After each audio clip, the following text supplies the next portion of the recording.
Herzlich willkommen zu Tag 2 des ADC Kongresses 2021. Wir haben schon gestern, wie ihr gemerkt habt, kreative Superkräfte sprühen lassen. Und das tun wir heute auch noch und nöcher. Wir haben einen fantastischen Line-Up. Lasst euch bitte überraschen. Gestern haben wir sehr schöne und viele positive Reaktionen auf Social Media bekommen. Auf die hoffen wir heute natürlich auch. Und es gibt heute, und das ist eine gute Nachricht vorweg, gleich von Anfang an die Möglichkeit, euch mit euren Fragen zu beteiligen. Also geht bitte auf slido.com oder sly.do und schickt unter dem Code ADC Festival eure Fragen gleich, wenn ihr möchtet, an unseren ersten Speaker. Und wir hoffen natürlich, dass ihr euch auch heute zahlreich auf Social Media beteiligt. Auch heute wieder ADC Festival 2021 unter dem Hashtag oder Hashtag Let's Nail It oder Hashtag Superkraft Kreativität. Und weil es in herausfordernden Zeiten wie diesen natürlich eine Menge Selbstbewusstsein braucht, war der ADC bei Motto nicht zimperlich. Darüber reden wir gleich. Das reden wir unter anderem mit Dörte Spengler-Ahrens. Liebe Dörte, du bist Geschäftsführerin von Jung von Matt Saga, du bist seit vielen Jahren im ADC und du bist seit Oktober amtierende Präsidentin dieses wunderbaren Clubs. Das Motto in diesem Jahr heißt Superkraft Kreativität. Es ist überall leuchtend zu sehen. Ein paar Takte von dir als Gedanken dazu. Warum und wieso? Wir befinden uns, wie ihr alle gemerkt habt, in einer Zeit der großen Herausforderungen. Und nichts ist, kann man sagen, mehr so, wie es war. Nie war Kreativität so gefragt. Kreativität schafft Lösungen für Wirtschaft, Gesellschaft und Wissenschaft. Kreativität ist der Schlüssel für den Neustart nach der Krise und Kreativität ist die Voraussetzung für Wandel, für neues Denken und für jede Art von Innovation. Kreativität ist Intelligenz, die Spaß hat und Spaß macht. Kreativität ist ansteckend im besten Sinne. Kreativität ist unser aller Leistung und unsere Aufgabe. Wir müssen Innovationen kreieren, wir müssen für die Zukunft motivieren und wir müssen Aufbruch kommunizieren. Das heißt vor allem mutig sein, vorangehen, Ängsten begegnen, aber auch Diskurs zulassen, unbequem gegenüber offen sein und Vielfalt beweisen.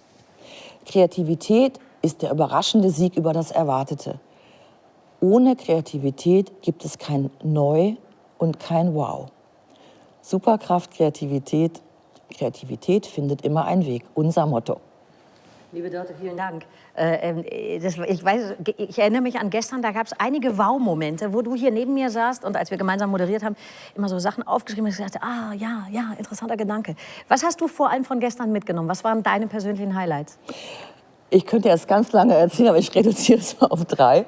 Ich hatte 3 wirkliche Highlights. Das eine war Björn Stahl, oder Stahl, wie der Schwede sagt, Stahl, ja. Der mit dem vergammelten, dem schimmeligen Whopper, also er hat für Schimmel quasi Gold bekommen weltweit.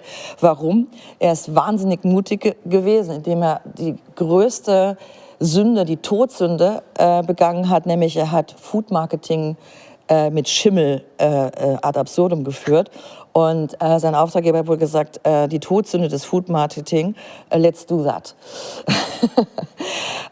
Das Zweite, was wirklich sehr beeindruckend war, ist Steve Vranakis. Das ist der erste Kreative, also ein wirklich ausgezeichneter, exzellenter Kreativer, der von einer Regierung als Berater angestellt wurde und mal eben Griechenland zu neu positionieren und viele Dinge für dieses Land zu tun. Das Dritte, was uns alle, die es gesehen haben, sehr beeindruckt hat, war Gunther Demnig, der die Stolpersteine, der hat seit vielen, vielen Jahren ist er aktiv, hat persönlich 70.000 Stolpersteine verlegt und er hat eine bewegende und sehr inspirierende Rede gehalten und der Kernsatz, den ich nie mehr vergessen werde, ist, es hat ihm seine Mutter damals gesagt, nur nicht denken, es geht nicht. Nur nicht denken, es geht nicht. Das ist wie so eine Art Subtitle zu unserer wunderbaren Pudding an die Wand nageln Sinnbild, weil da denkt man ja auch, das geht nicht. Und wir Kreativen sind so da, um das zu machen. Und deswegen, weil du sagst, denken, es geht nicht. Diese Schimmelarbeit zum Beispiel, Sie haben ja monatelang daran rumgeschraubt, überhaupt diesen Schimmel in diese Verfassung zu bringen, so zu leuchten. Und ich fand es so geil gestern. Ich weiß nicht, ob ihr dabei wart, euch noch erinnert. Der Song, der drunter lag, What a difference a day makes. Darauf muss man erst mal kommen. Also, what a difference a day makes. Wir starten mit unserem ersten fantastischen Speaker. Und hier wartet Slido auf euch und dann gleich auf mich. Ja, wir fangen an mit der erste Referent des Tages ist Boris Dolkani. Und er ist der Verantwortliche hinter der Like a Bosch-Kampagne. Und das Motto, das sein heutiger Vortrag ist Across the Line. Und eigentlich hätte man ja gleich Like a Bosch nehmen können, weil es ein passendes Credo für den Entscheider ist, der das, wie gesagt, verantwortet hat und das leicht verstaubte, verzeiht mir das zu sagen, Image von Bosch ordentlich abgeklopft hat. Mit Drive Like a Bosch, Manufacture Like a Bosch und vielen anderen viralen Hits hat er sogar jetzt verrückt das Stuttgarter Kammerorchester dazu inspiriert, Like a Bosch zu vertonen. Also wir freuen uns sehr auf Boris Dolkani. Okay, herzlich willkommen. Hallo zusammen hier aus dem Studio auf der schönen Schillerhöhe. Ich habe mir überlegt, ich werde mich nicht von zu Hause aus einwählen und euch das zumuten, mein Privatleben und mein komisches Homeoffice, sondern ich habe mir gedacht, es ist vielleicht ganz nett, wenn wir das von hier aus machen. Wir haben ein kleines Fernsehstudio eingerichtet in dieser Pandemie, haben das, glaube ich, mehrere Firmen gemacht. Deswegen von hier aus ein herzliches Willkommen oder Hallo an das ADC, an die Fans des ADC, an die Menschen, die im ADC arbeiten, an die Leute, die ADC-Mitglieder sind und so weiter. Ja, heute geht es um die Like a Bosch-Kampagne, die Hintergründe zur Like a Bosch-Kampagne. Und bevor ich damit anfange, das ist normalerweise was ich ganz gerne mache. Ich kann euch jetzt leider nicht direkt fragen, deswegen einfach mal die rhetorische Frage sozusagen. Welches Produkt würdet ihr denn mit Bosch in Verbindung bringen? Und das ist immer ganz interessant, mal abzutesten, was die Menschen dann so sagen. Ich nehme es jetzt vorweg, weil ich euch damit nicht langweilen will, aber es sind tatsächlich 4 Dinge, die kommen. Zuallererst kommen die Power Tools, die man mit Bosch in Verbindung bringt. Dann kommt meistens die Waschmaschine, die Spülmaschine, die Küche. Dann kommen die Scheibenwischer und last but not least die Zündkerze. Fakt ist aber, und das ist mir wichtig in der Präsentation, dass ich das euch ab und zu mal sage, oder auch dem Publikum. Bosch steht für sehr viel mehr als für diese 4 Themen. Wir sind ein Unternehmen, das in 4 große Unternehmensbereiche aufgeteilt ist. Einmal die Mobility Solutions, dann haben wir den ganz interessanten Bereich im B2B, das ist auch B2B Mobility Solutions, das meiste zumindest, Industrietechnologie, dann Energy and Building Technologies und last but not least Consumer Goods, wo Power Tools und Haushaltsgeräte mit drin sind. Alles zusammen sind wir derzeit 400.000 Mitarbeiter und im Jahr 2020 sind wir bei einem Umsatz von knapp 74 Milliarden Euro gelandet. Also ein relativ großer Konzern, ein relativ großes Unternehmen. Und jetzt komme ich eigentlich zu dem Thema, was ihr euch wahrscheinlich gefragt habt und was sich viele gefragt haben, Freunde von mir, wie konnte es jemals zu dieser Like a Bosch-Kampagne kommen von Bosch. Also wir reden nicht von einer Kampagne, die jetzt in irgendeinem Geschäftsbereich gemacht worden ist von uns, also zum Beispiel bei Power Tools oder im Haushaltsgerätebereich oder in irgendeiner Regionalorganisation, sondern wir reden tatsächlich von einer Kampagne, die vom Headquarter hier auf der schönen Schillerhöhe gekommen ist, die tatsächlich vom obersten Board of Management freigegeben worden ist. Da fragt man sich natürlich schon, wie in aller Welt konnte es dazu kommen. Bevor wir das machen, bevor ich jetzt in die Details gehe, glaube ich, ist wichtig, mal zu verstehen, wo haben wir eigentlich angefangen? Was war eigentlich der Beweggrund? Ich bin Mitte 2017 zu Bosch gekommen und damals wie heute war das große erklärte Ziel, wir werden eine Leading IoT Company. Das Problem war nur, dass die Menschen draußen das nicht wirklich gewusst haben, dass wir eine IoT-Company sind. Und dann haben wir eine Marktforschung in Auftrag gegeben und haben rausgekriegt, und das sieht man hier ganz schön, wenn man mal gefragt hat, einfach nur nach dem Term IoT, dann haben in Deutschland immerhin 27% aller Menschen schon mal davon gehört. In Amerika waren es 28%, was mich tatsächlich überrascht hatte. Wir waren davon ausgegangen, dass deutlich weniger den Begriff schon mal gehört hatten. Bei der nächsten Frage, was bedeutet IoT, ging es dann aber schon ziemlich bergab, sage ich mal. Wenn man jetzt ganz genau gefragt hat, was markenbezogen ist es so, links ist die ungestützte und rechts ist die gestützte Bekanntheit.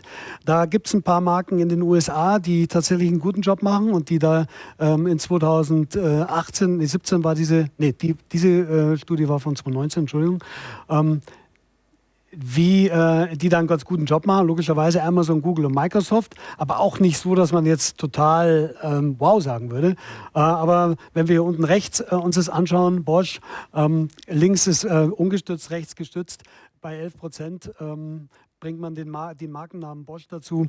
Naja, also da ist, glaube ich, schon noch relativ viel Room for Improvement. Und jetzt muss man sich überlegen, wir waren im Grunde angetreten, oder das war der große Auftrag, wir sollten versuchen, die Marke Bosch mit dem Thema IoT aufzuladen. Und das war im Grunde das Briefing.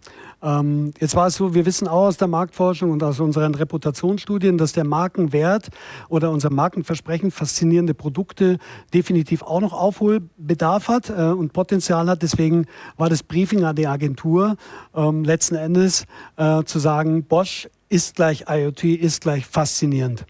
Und dadurch, das wisst ihr vielleicht, einige von euch wissen das, ich habe lange auf Agenturseite gearbeitet, ich war lange einer von euch sozusagen, habe ich gesagt, komm, wir müssen das verkürzen, wir sagen letzten Endes, Bosch ist gleich IoT, ist gleich cool. So, Coolness ist natürlich schon ein Thema. Was ist Coolness? Also cool kann alles Mögliche bedeuten. Ich habe das in einer internen Konferenz mal gesagt, da haben sie alle relativ schön lachen müssen. Ich fand es einen coolen Move, als Bosch mich 2017 geholt hat tatsächlich, weil ich bin nicht der klassische Boschler, wenn ihr so wollt. Ich bin jemand, ich komme aus der Agenturszene. Ich habe viele Jahre auf Agenturseite verbracht. Ich habe im Grunde eine Agentur geleitet. Ich war Unternehmer und habe nicht wirklich ein abgeschlossenes Studium, was das Thema anbelangt. Ich bin also wirklich ein Urgestein sozusagen in der Werbung. Und ich fand es von Bosch einen unglaublich coolen Move, zu sagen, wir nehmen eben nicht den klassischen Corporate-Mann, sondern wir nehmen jemanden, der so ein bisschen anders ist als das, was man vielleicht erwarten würde. Das war schon mal ein cooler Move.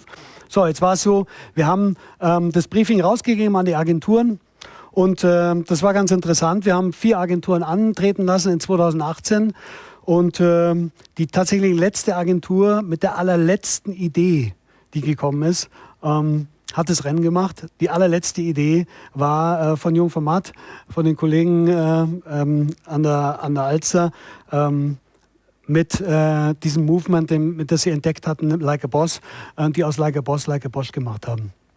Und das war natürlich ein Wahnsinn, ja, weil die kamen mit so einem Hip-Hop-Video, das sie geschnitten hatten und haben diesen Like a Boss-Song, den es damals bei Saturday Night Live gegeben hat, umgedreht oder umformuliert und haben dieses Movement, dieses Like a Boss-Movement für Bosch sozusagen genommen und haben gesagt, wenn du was besonders cool machst, wenn du eine besondere tolle Art hast zu leben, dann bist du eigentlich Like a Bosch.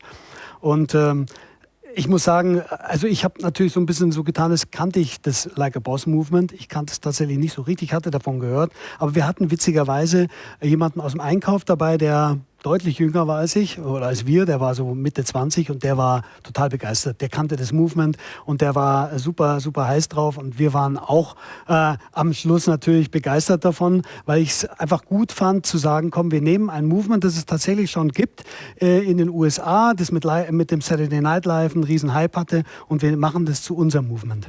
Das war zumindest die Idee. Also wir hängen uns an ein virales Thema dran und versuchen das für uns wir versuchen es zu ownen. So, das kann man jetzt natürlich versuchen und aber das ist ja nochmal das Nächste. Wie kriegt man das hin? So, jetzt könnt ihr euch ja vorstellen, die Idee war gut. Wir haben der Agentur gesagt, ganz ehrlich, wir können uns vorstellen, das zu machen. Wir gehen mit Like a Bosch jetzt ins Rennen. Mein damaliger Chef fand's gut, der war dabei und mein Chef ist der CEO von Bosch, das ist Herr Denner und so eine Kampagne kann man nicht einfach starten, ohne ein Go auch von ganz oben zu bekommen. Deswegen war es klar, mein damaliger Chef und ich, wir mussten zu G1, zu Herrn Denner. Und jetzt könnt ihr euch vorstellen, jetzt bin ich mit diesem Hip-Hop-Video mit meinem Chef zu Herrn Denner gegangen und habe dieses Video präsentiert. So ein rough Zusammenschnitt mit den Leuten, wie sie halt da so drin waren in dem Film und so und musste erstmal das Movement erklären, was eigentlich Like a Boss bedeutet, um dann zu Like a Bosch zu kommen. Und es war wirklich interessant und sehr wertschätzend, muss ich sagen, die Reaktionen, denn Herr Denner hat relativ schnell erkannt, dass das gut funktionieren könnte, hat gesagt, findet er toll, er findet die Idee gut, auch wenn er nicht unbedingt die Zielgruppe ist, aber er hat es verstanden und hat gesagt, wissen Sie, jetzt hätte ich nur ganz gerne das nicht alleine entschieden, sondern ich fände es gut, wenn Sie vor dem Board of Management präsentieren könnten und diese ganze Idee da einfach nochmal zeigen könnten. Jetzt muss man wissen, dieses Board of Management, bei uns nennt sich das die GFS, die Geschäftsführungssitzung. Das ist so ein Gremium, da kommt man nicht einfach rein, sondern das ist eigentlich ein Kreis, wo man nicht präsentiert. Das war also dann schon so ein Thema, wo mein Chef und ich gesagt haben, oh, jetzt wird es eventuell ein bisschen schwierig. Vor allem, ich war erst knapp ein Jahr dabei. Ich gesagt, okay, komm, wir probieren es jetzt einfach. So, und jetzt war es genau so. Und das ist kein Witz, das ist wirklich, es war genauso, wie ich es jetzt gerade sage. Es war tatsächlich Freitag der 13., als wir präsentiert haben.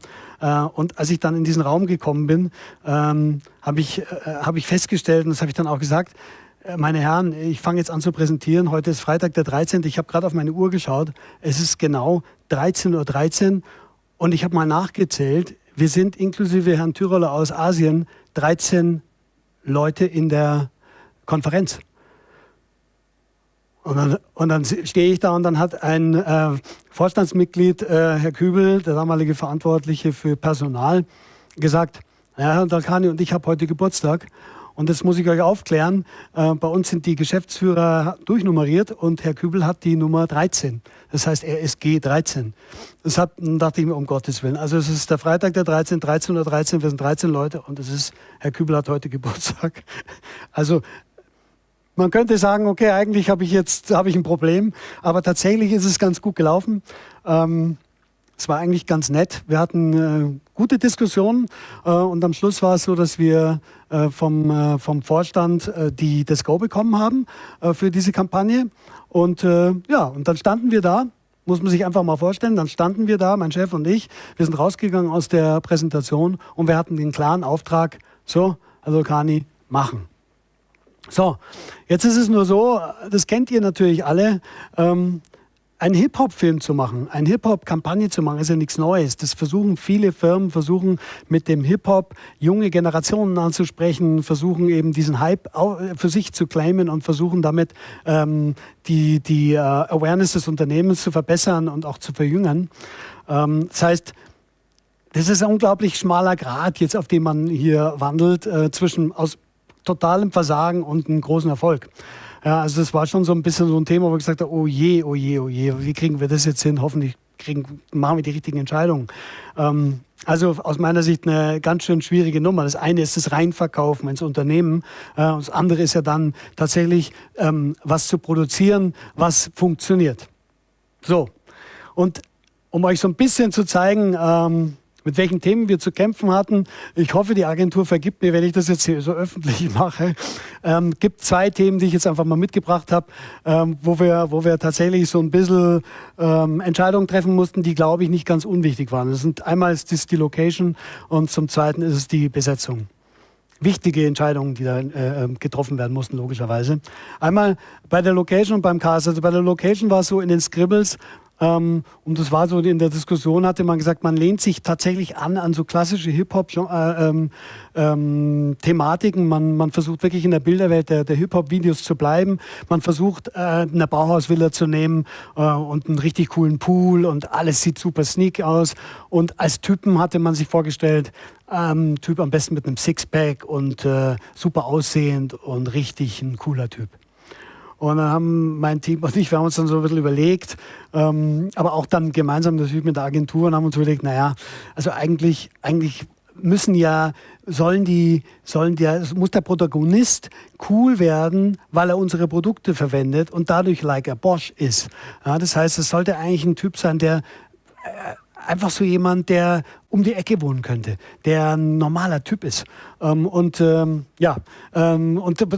Villa war es auch so, dass wir gesagt haben, wir brauchen eigentlich jemanden, der in einem normalen Haus wohnt, der also nicht irgendwie in einer Bauhausvilla lebt und viel Geld hat, sondern wir wollen einen Typen, der eigentlich einer von uns ist, der ein Bosch-Mitarbeiter sein könnte, der ein Kollege sein könnte.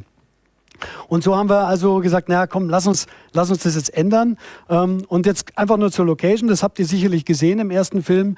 Wir haben uns entschieden für ein klassisches All-American Dream House, so ein ganz normales, klassisches Haus, das wir in Südafrika dann gefunden haben. Und bei der Location war es so, das sind tatsächlich die 4 Jungs, die wir gecastet hatten. ihr kennt Castings und ihr wisst, wie schwierig es ist, aufgrund eines Castings einer Rolle Leute zu entscheiden. Ich bin damit nach Hause gegangen und meine Familie hat mich für verrückt erklärt und gesagt, Boris, Papa, du kannst doch jetzt nicht jemanden nehmen mit einem Schnurrbart, weil wir fanden tatsächlich Sean hier am besten. Und haben uns dann auch am Schluss für Sean entschieden. Es war eine große Diskussion, es gab auch viele, die ganz anderer Meinung waren, aber wir haben das dann letzten Endes einfach so gemacht. Wir haben dieses amerikanische Haus genommen, wir haben das amerikanische Setting uns gesucht und wir haben tatsächlich jemanden gesucht, der tatsächlich aus Los Angeles kommt, der so ein bisschen Ort ist, der sich aber gut bewegen kann und der das irgendwie kann. So, und damit sind wir ins Rennen gegangen und ja, ich glaube, der Erfolg, den habt ihr mitbekommen. Wir sind mittlerweile, das sind ältere Zahlen, wir haben einen unglaublichen Erfolg durch diese Kampagne. Wir haben einmal natürlich den Erfolg nach außen. Wir haben jetzt unterschiedlichste Kampagnen schon gestartet, 5 Corporate Films gemacht. Wir haben Geschäftsbereiche mit reingenommen. Die Bosch Siemens Hausgeräte sind gestartet letztes Jahr mit einer großen adaptierten Kampagne. Wir haben mit dieser Kampagne, die wir gemacht haben, also mit dem IoT-Film, mit dem ersten hatten wir einen großen Erfolg. Wir haben alle Rekorde gebrochen. Also ich hatte ja schon Angst mit dem Team, dass wir einen Shitstorm kriegen, aber wir haben tatsächlich keinen Shitstorm gekriegt. Das war große Appreciation, großer Stolz im Unternehmen. Könnt euch da ewig lange Geschichten erzählen zu Mitarbeitern, was sie alles geschrieben haben. Ein großer Stolz im Unternehmen. Am Bosch Zünder, das ist unser internes Magazin, das digital verfügbar ist, hatten wir einen absoluten Rekord. Hier sieht man Herrn Denner und Herrn Bolle zusammen mit dem Sean auf unserer Bosch Connected World. Super stolz auf den Sean und haben den wirklich auch genutzt für alle möglichen Veranstaltungen. Wir haben ein Shooting gemacht mit ihm auf der Schillerhöhe. Also im Headquarter haben die Mitarbeiter ums Haus herum angestanden, sind extra gekommen, um Selfies mit ihm zu machen. Hier sieht man das auch nochmal ganz schön und das finde ich ganz witzig, das Bild, weil hier hinten, das ist der Chefkoch und das ist mittags um 12. Das heißt, der hat die Kantine verlassen, um hier ein Foto zu machen mit Sean, hat ewig lang gewartet, um dieses Selfie zu bekommen. Wir haben intern im Intranet so jemanden gefunden, der ein wahnsinniger Fan dieser Kampagne ist, der dann den Kollegen und Mitarbeitern Schnurrbärte dran gemacht hat, die sich alle ein Schnurrbart für ihr Profilbild haben machen lassen. Genau. Und ja, am Schluss bleibt mir nichts anderes. Ich habe schon gesehen, ich bin schon über die Zeit. Ein Rat an euch, euch muss ich das glaube ich nicht sagen, weil ihr seid alle mutig und herausfordernd. Das ist so ein Rat, den ich vielen mitgebe, mit denen ich spreche, denen ich zu tun habe. Und ich versuche da auch ein bisschen Vorbild zu sein. Einfach mit Mut rauszugehen, Dinge auszuprobieren, Menschen herausfordern, die auch die Kundschaft ein bisschen herausfordern. Das finde ich ein wichtiges Element. Und ich glaube, das können wir. Deswegen mein Aufruf an euch, seid mutig und herausfordernd. Und ja, ich bin gespannt. Ich werde jetzt dann von zu Hause aus mich einwählen und bin froh um jede Frage, die ihr habt. Ich stehe euch da gerne zur Verfügung und freue mich auf die Diskussion. Herzlichen Dank, das war ein Sprint. Also bis später. Ciao. Herzlichen Dank, lieber Boris. Danke für diesen fantastischen Sprint. Und ich finde es sehr interessant, auf der einen Seite sprichst du ja von Mut, auf der anderen Seite machst du glasklar, was für eine Gratwanderung das war. Und ich möchte gleich mal die erste Frage, die aus dem Netz kommt, aufgreifen. Bitte, hier ist noch Luft nach oben, ihr könnt gerne noch weitere Fragen schicken. Selbst Like Bosch hat ja irgendwann sein Verfallsdatum erreicht. Wann sollte man den Erfolg nicht weiter herausfordern und es gut sein lassen? Also die Frage kann man, glaube ich, in unterschiedliche Richtungen verstehen. Boris, deine Antwort. Ja, also es ist eine gute Frage, die wir uns jeden Tag tatsächlich stellen. Wir können natürlich Like Bosch nicht mehr hören im Unternehmen. Könnt ihr euch vorstellen, das ist ein permanentes Thema im Team.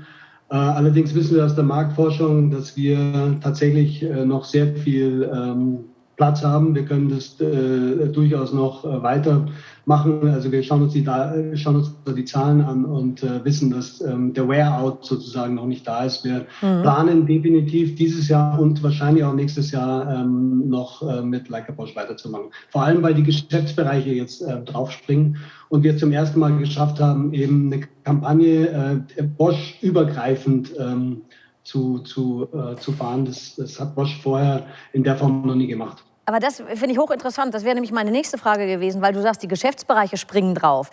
Inwieweit wirkt das wirklich, vielleicht kannst du auch ein bisschen von der Führungsebene erzählen, zurück ins Unternehmen? Du hast es ja vorhin erzählt, wie die Leute sich da angestellt haben, Selfies gemacht etc. Aber was sind die strategischen Überlegungen vielleicht jetzt, die auf Bosch-Führungsebene passieren, um zu sagen, das war so erfolgreich, da legen wir jetzt noch einen drauf. Kannst du da noch ein, zwei Takte dazu sagen? Ja, also es ist tatsächlich so, dass ich bin ja in der Zentrale und nicht im Geschäftsbereich, und bei uns ist es so, dass die Geschäftsbereiche tatsächlich totale Autonomie genießen. Natürlich haben wir eine Governance-Rolle und müssen schauen, dass sie sich an Corporate Design Guidelines halten und so weiter, aber wir haben eigentlich keinen Durchgriff in die Geschäftsbereiche. Das heißt, die Geschäftsbereiche versuchen Geschäft zu machen und versuchen das so gut zu machen, wie sie können, und überlegen sich dann natürlich, welche Kampagnen sie nehmen. Und in dem Fall ist es so, da ist ein Pull entstanden. Wir haben einen rausgehauen, sage ich mal. Und da waren ziemlich viele Geschäftsbereiche überrascht, dass wir in der Zentrale uns sowas trauen, und haben sich dann auch gut überlegt, das machen die ja auch mit Marktforschungsdaten, lassen alles testen und so weiter, und haben diese Adaptionen dann gemacht. Und der Plan ist tatsächlich auch von Herrn Denner ganz klar, wir lassen die Geschäftsbereiche da weitermachen und wir sollen auch unterstützen. Allerdings ist es so, wie ich es gerade gesagt habe, wir machen keine Vorgaben. Jemand möchte wissen, ob sich das Recruiting bei Bosch verändert hat. Bewerben sich jetzt andere Leute bei euch? Das ist eine super Frage. Das ist tatsächlich auch ein echt guter Effekt, der entstanden ist. Gerade in der Entwickler-Community ist es enorm wichtig, dass man auch so ein bisschen cool ist und ein bisschen anders und jünger vor allem wirkt. Das funktioniert. Wir haben jetzt auch unser Recruiting, das Employer Branding haben wir jetzt auch umgestellt auf Like a Bosch. Das funktioniert scheinbar sehr, sehr gut. Ach was, das ist ja irre. Noch eine andere Frage. Wenn die Messlatte erstmal so weit oben ist, wie schafft man es, das Leistungsniveau zu halten? Gute Frage. Frag mich mal im Jahr wieder. Im Moment funktioniert es noch ganz gut, aber das ist tatsächlich die große Herausforderung. Das kennen alle Kreativen, denke ich mal, die jetzt hier zugeschaltet sind. Das ist die große Kunst. Und man muss wahrscheinlich die Reißleine früh genug ziehen. Ja, mal sehen. Also im Moment funktioniert es noch gut. Eine Frage, die mir kommt, auch schon seit gestern bei den fantastischen Kampagnen. Humor als Fachkraft, ja, in der Kommunikation, Emotionalisierung in unserer Zeit, jetzt auch im Jahr 2 der Pandemie etc.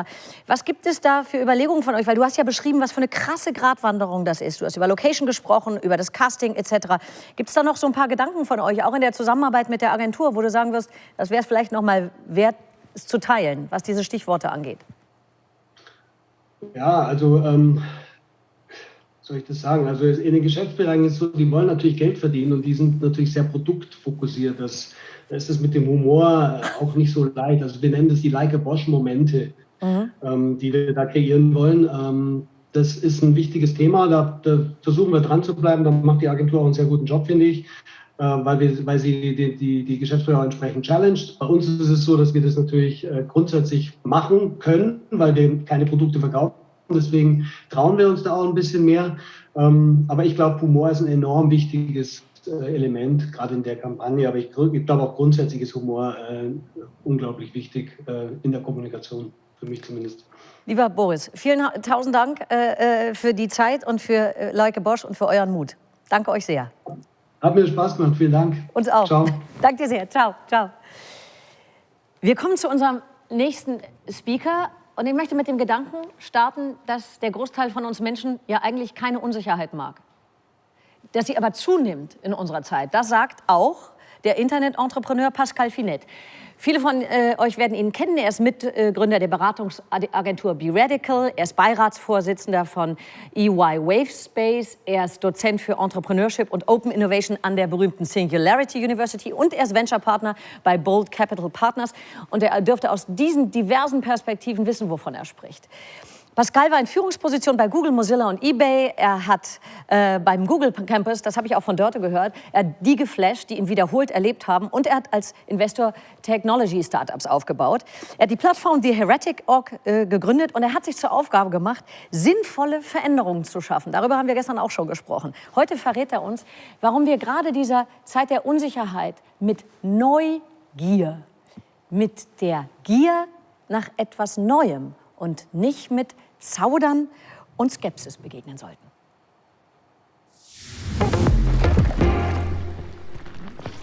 Hi, I'm Pascal Findet. I'm the co-founder of Be Radical, and it is my distinct honor and pleasure to take you on a trip into the future today because we want to explore together the superpower creativity in the context of the future. And here's the thing. I want to turn you all into practical futurists. So for the next 20 plus minutes, I'm going to take you on a wild ride. Get your DeLorean ready, charge the flux capacitor, because we will take a trip into the future. And here's the thing. The future is what we like to call a paradox. On one hand, the future is unwritten. Every single day, every single one of us gets a chance and has the obligation to create the future. This is where we use our creativity. And at the same time, if you just look close enough, particularly as it pertains to technology, we can see the future right here, right now. Here's a different way to think about this. You're the little red dot. You're here today. And then there's this expanding universe we like to call the future. And for most of us, we see the future as a continuation of today. This is like this red straight line. We like to call this the official future. Now, I encourage you to use your superpowers, namely creativity, to think about the future in a different way. The future truly is a widening cone of probable futures surrounded by an even wider cone of possible futures. And our role as leaders, as creators, as creatives in this world is to chart our path, to chart our way alongside this cone. Now, here's the thing about the future, and this is somewhat deeply unsettling. We're living in a world of increasing uncertainty. This here is the World Uncertainty Index. It's published by the Federal Reserve in the United States by looking at how often does the word uncertainty and related words being used in corporate reports. And make no mistake, clearly COVID pushed that number up way into the sky. But we have seen for decades now this trend of increasing uncertainty. And here's the problem, the challenge of uncertainty. A world of uncertainty means that we are living in a world where we don't have the answers anymore. And for many of us, and hopefully it's less so for you because you're a creative, but surely for your clients, for many of us, uncertainty is a highly confusing concept, a concept we don't like to be with. Here's a good example for this. Imagine you're on your way to an important business meeting and you're hitting traffic. Say it snows in the center of Berlin, you're hitting traffic, so you're stuck in traffic. Two scenarios. Scenario number one, you're sitting there in traffic and Google Maps will tell you there's absolutely no chance that you can make it. You will be definitely 25 minutes too late. That is the knowing scenario. You just know you will be late. Here's the second one. You're sitting in your car and you're wondering if you could make it. If you just, run that orange light, which might just tip into red. If you run that shortcut, through the neighborhood, you might just make it. This is the wondering scenario. And here's my question for you. Think about this for just 1 second. Which of those two scenarios is more painful for you? Which one causes you more distress? Which one is less pleasant? We've done this exercise hundreds of times all around the world. 75% of people rather want to know than be in the wondering. We're really bad with uncertainty. We don't like it. Now, here's the superpower, the creative superpower you need to live in a world of uncertainty. And that is very simply, you need to differentiate the things you can't know from the things you don't know. There's two things in the world. There's things you actually cannot know, and you need to become really good at sussing those out and putting them to the side and just ignore them because you can't do anything about them anyway. We like to call these irreducible uncertainties. And then there's the reducible uncertainties, the things you could know, but you don't. And if you've ever heard the term ambiguity being thrown around, it's part of the VUCA vocabulary. Ambiguity is this awful feeling, this sinking feeling that there's something you could know, you probably should know, but you don't. That is the feeling of ambiguity. Now, in this world where we're now separating the things we can't know from the things we don't know, the irreducible from the reducible uncertainties, and really focus our energy on figuring out the reducible uncertainties, in this world where we don't have the answers, I postulate you don't need to have the answers, because the superpower of the 21st century is clearly asking better questions. Tina Seelig, who runs a workshop called Question Storming at Stanford University, says that questions are the frames into which the answers will fall. And a way to think about this is Warren Berger's model out of the book A More Beautiful Question, where he makes a very passionate argument to say that in a world of increasing global complexity, of uncertainty, the distinct value of an answer decreases, whereas the value of a question actually increases. And here's the thing. We're all question generation machines. Every child, if you have kids at home, you know this. They're asking question after question after question. And then unfortunately, we send you to school and we send you to university and we beat it out of you. Now, I encourage you to lean into curiosity. I actually encourage you to use the German word for it, because the German word Neugier is so much better. Neugier, of course, is the combination of two words, neu and gier. And for my American friends, I always translate this into the lust, the greed for new. We need to be greedy for the new stuff. We need to be lusting for it. And of course, the best question you can ask are always these. Why, what if, how might we? Enormously powerful questions which then turn uncertainty into a door which leads you into a world which you now can create. Now let's talk about that world for a minute. Everything you need to know I can summarize in a single slide. I'm pretty sure you've seen that slide before. The exponential curve, of course, technology moves on these exponential trends. I don't need to tell you that. But if you're standing somewhere where this gentleman stands here, and you are looking to the past, and remember, the past is the only point of reference you have, the only thing you know for sure. If you look at the past has a tendency to look flat and linear. If you have the ability to see the future looks weird and strange, curious. Now, we like to use a quote from Ernest Hemingway. Of course, we use this completely out of context. And the quote we like to call now the Hemingway law of motion, the short version of the quote is this: gradually and then suddenly.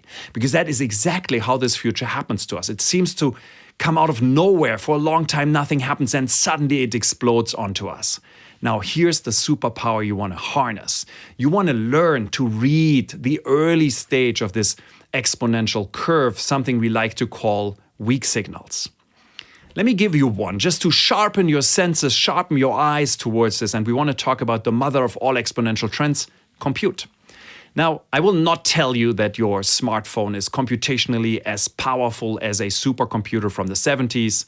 You heard that story before. I want to show you something more interesting. And it starts with a question, as every good quest starts with a question. The question is this. What you see here is a digital pregnancy test. You can buy them in the United States in a 2-pack for $7 US. It's a single-use device. You use it once, it tells you if you're pregnant or not, you throw it away. A computer hacker saw this about half a year ago. And he asked himself a very interesting question. He said, man, I wonder if I have a $3.50 pregnancy test digital, what is actually even in there? So he bought a pair. $7, not that big an investment, right? He took it apart and found that there's a normal pregnancy test in there, the one with the 2 lines, a sensor reading those 2 lines, a chip analyzing the data, and a little display showing you the results, all powered by a battery. All of that you can buy for $3.50 US. Once more, this is a single-use device. Our computer hacker didn't stop here, because our computer hacker started asking more beautiful questions. And he asked, I wonder how much the chip on this device actually is, in terms of how expensive is it, and I wonder how powerful it is. And what he found is really remarkable.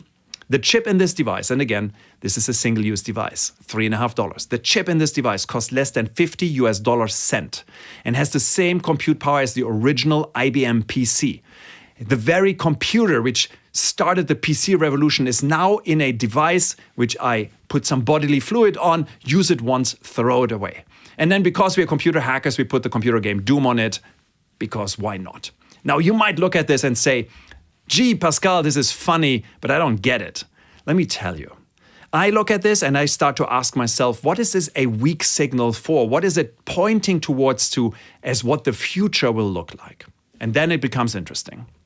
Because computers used to be roomfuls of electronics, mainframes and mini computers, and then they became smaller and they became the tool of creatives in the form of a desktop PC. And then they became the tool of the mobile creative in the form of a laptop PC, I could now put it into my back pocket. And then it became the democratized tool for everyone. It became so small that I can put it into my back pocket. I now can run around with it. It's a mobile phone. And now we're moving into a world where compute just becomes ambient. It's just there. You don't even think about it anymore. And it will change every single time we move from one form factor to the other. The world changed, and it changed in really interesting ways. Also, just to point this out, the companies behind this changed. So you went from a world which was dominated by the IBMs of this world to a world, IBM was of course in the mainframe business, to the world of PCs dominated by Microsoft, to the world of mobile devices dominated by Google and Apple. And now we're moving into a world of ambient devices, which I am pretty sure will not be dominated by Apple nor Google. And then you start sharpening your lenses and you see these weak signals everywhere. So I encourage you to go through your life with open eyes, harness your creativity, accelerate your creativity by looking at where are these weak signals and thinking about what could they point towards. Now, you should ask a powerful question, which is, Pascal, I get the weak signals, but not every weak signal will turn into a strong signal. So what are the indicators here? Glad you ask. I have a model for you. Let me show you. Let me reintroduce our friend, the exponential curve. The blue line here is your expectation. Because typically our expectation, our understanding of the world, we see a new technology, we get super excited, particularly us creative folks, we get super excited about it, and then very quickly we realize it's not good and we're disappointed. But then technology matures, it gets better. And you get to this point where Steve Jobs gets on stage in San Francisco and shows you the iPhone in 2007. You realize phones aren't phones anymore, they're now mini computers, and then you get to chaos and amazement. This is beautifully summarized in Roy Amara's law. Roy Amara, the co-founder of the Institute for the Future, once said that we tend to overestimate the effect of technology in the short, and we underestimate the effect of technology in the long run. And I think that's 100% right. Now, here's the important thing. When you look at a new technology, a change, it takes years, often decades for these technologies to mature. This is good news because you don't need to and you shouldn't jump on the latest trends. Because again, it takes a while for these technologies to become good enough. But here's the important piece. Once the technology gets good enough, once you get to the crossing point, the point where the blue and the red line intersect, you have very little time to make your move. Only between 6 and 18 months before markets are being made today. So you have to become good at reading the technology, figuring out what are the conditions which need to be in place for the technology to be successful at this particular point. And then you need to educate yourself because you need to build muscle memory to be ready when the lines are crossing. Now, there's a second part to that. Because there's this timing component, but there's a second part to this, and there's a beautiful German word called Gestalt. If you're not familiar with the concept of Gestalt, Gestalt is the unified concept of everything. It's a concept which only exists in the German language. Also, I jokingly always tell people who aren't Germans that Gestalt is one of the very few German words which isn't 24 characters long. But joking aside, the way we like to look at the Gestalt is this. There's things you can influence. This is the core of the technology where you can do your research and development. But there's a whole bunch of things you need to take into account because they can be enablers or disablers for your technology, which you can't do anything about, but you need to look at. A way to look up this is like what we like to call the STEEPS framework. STEEPS stands for scientific and technological, environmental, economic, and political and social factors. And you want to look at those. Here's a good example. Take Netflix, streaming service. There's a whole bunch of stuff Netflix can do. They can build better servers. They can, build better algorithms to do the streaming. They can negotiate with Hollywood to get the movies. But there's one thing which is completely outside of their control, but they need to take into account, which is the question of, do you have broadband internet at home? That is the world of Deutsche Telekom and, like the Comcasts of this world, AT&T and so on. But something Netflix needs to take into account. So 2 factors you need to look at, timing and Gestalt. But those 2 factors are not sufficient. There's another set of factors you want to take into account. I want to take you on a little bit of a trip down memory lane. I want to talk about a product which Microsoft released in the late 1990s, early 2000s called Windows XP Tablet PC Edition. And you might remember this. This was the future of computing. These PCs which had these swivel tablet displays. You could write with a pen on them. They had this pen-based interface. It was the future. And yet, I guarantee you're not using this today. Microsoft isn't even selling that product anymore. So the question becomes, what did Microsoft get wrong? What did Bill Gates get wrong here? Yes, you can make the argument the technology wasn't good enough. It took 10 years later or 8 years later until the iPad came out from Apple. But I think there's a second factor which they did wrong, which is this. You also need to understand what is the problem you're actually solving and what's the problem space look like? And this is informed by our dear friend Chris Ye, who said that when you look at a problem, you want to look at the frequency, density, and friction of the problem. Frequency, how often do you encounter the problem? Density, how much time do you spend in the problem? Friction, how much pain does it cause you? And here's where it broke down for our friends from Microsoft. Microsoft vision was that you sit in the boardroom and you're scribbling frantically over your PowerPoint slides. Now, here's a question for you. How often do you find yourself sitting in a boardroom wanting to scribble over your PowerPoint slides with a digital pen? Not that often. Density. How much time do you spend doing that? Not that much. Friction. How much pain does it cause you in comparison to the alternative, which is, of course, typing it on a keyboard? And I would argue, again, the problem space just didn't exist. Now contrast this with what Apple did. Apple brought out the iPad as a lean back experience. It's media consumption, you sitting on your sofa watching a movie. Now, how often do you do this? Frequency, every single day. Density, how much time do you spend with your iPad? Hours and hours. Friction, how much pain is it if you compare it to the alternative, which is sitting in front of your desktop PC, watching it on your screen? Pretty high friction. So next time you see a weak signal, I invite you to apply this very simple but incredibly powerful canvas to it to figure out if it's a weak signal or it will become a strong signal and when will it happen. Now let me close this out with one last time digging into gradually and then suddenly, and this is truly the world of creatives. This year, you might know her. If you don't, let me introduce you. This is Michaela Souza. She's a good friend of ours. She's an Instagram influencer. So she travels the world with her boyfriend. She's really well connected.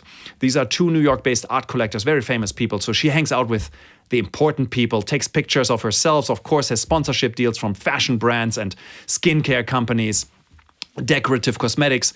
You'll find her, if you don't follow her yet, you'll find her on Instagram as Little Michaela. Has 3 million followers. But here's the thing. Michaela isn't real. Michaela is not a person. Michaela is a computer rendering. She's an avatar. And here's the fascinating thing. Because I start asking myself, what is Michaela a weak signal for? Now, here's the thing with Michaela.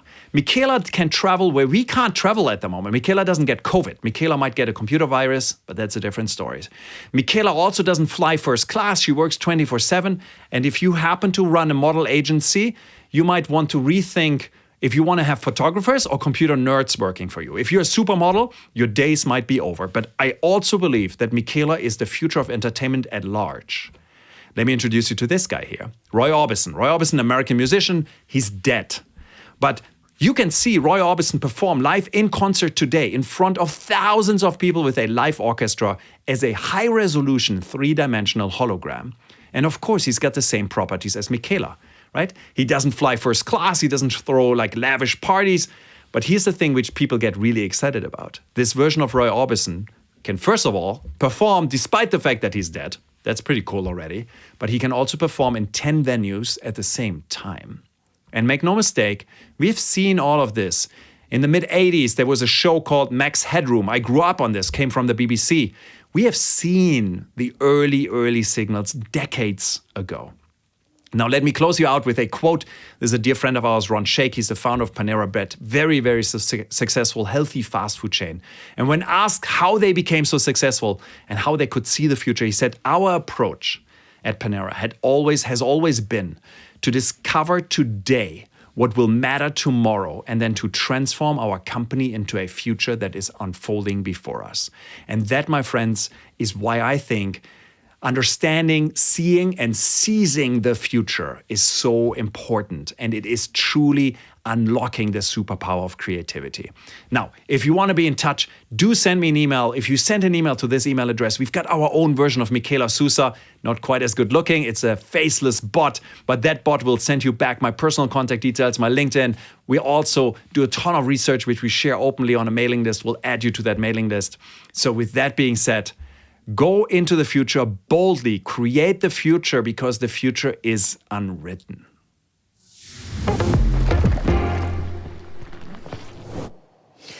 Vielen Dank, Pascal Findet. Und nun kommen wir zu einer weiblichen Speakerin, und zwar aus Indien. Die Rede ist von Swati Bhattacharya. Sie ist Indiens erste weibliche Chefkreative. Swati findet, Marken müssen Hoffnung wecken und unser Leben bereichern. Sie ist Humanistin, denn ihre Arbeit dreht sich um die Schönheit der menschlichen Existenz, ihre Herausforderungen, ihre Tragödien.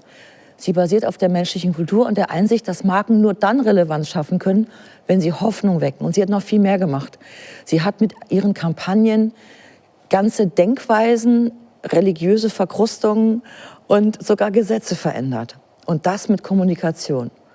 Swati ist eine ganz tolle Frau. Ich hatte das große Glück, sie mehrfach in Jurys kennenzulernen. Sie ist imposant, unglaublich nett, herzlich und ein toller Mensch. Ich freue mich auf Swati.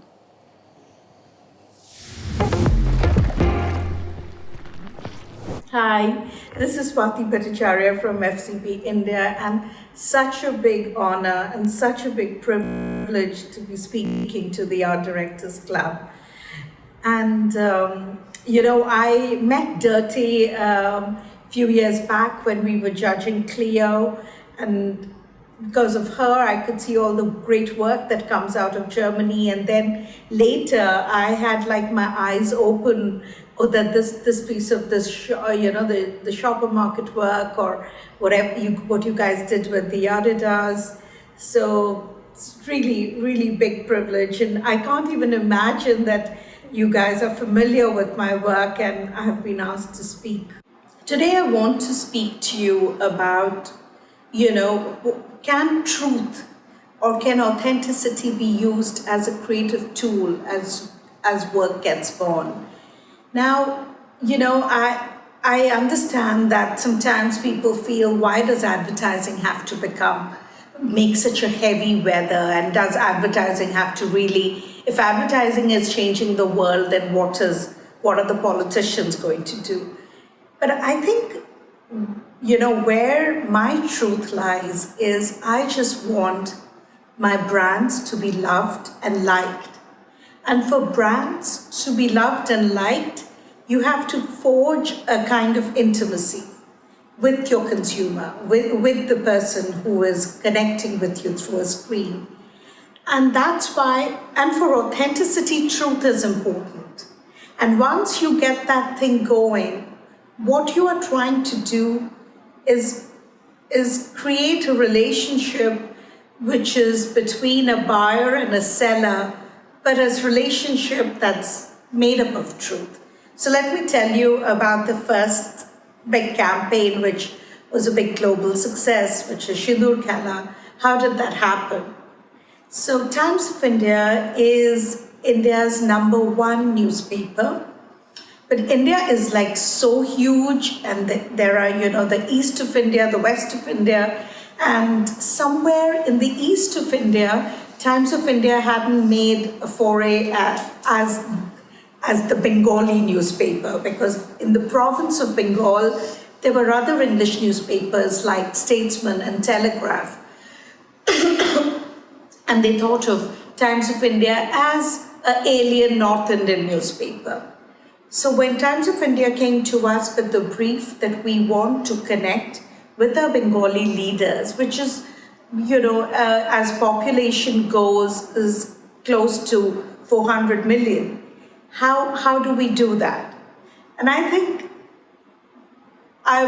for me, I started to think, oh God, how does one enter a market and be seen as you know, a Bengali newspaper, even though everybody knows that this newspaper is from Bombay and from, you know, it's headquartered in Bombay.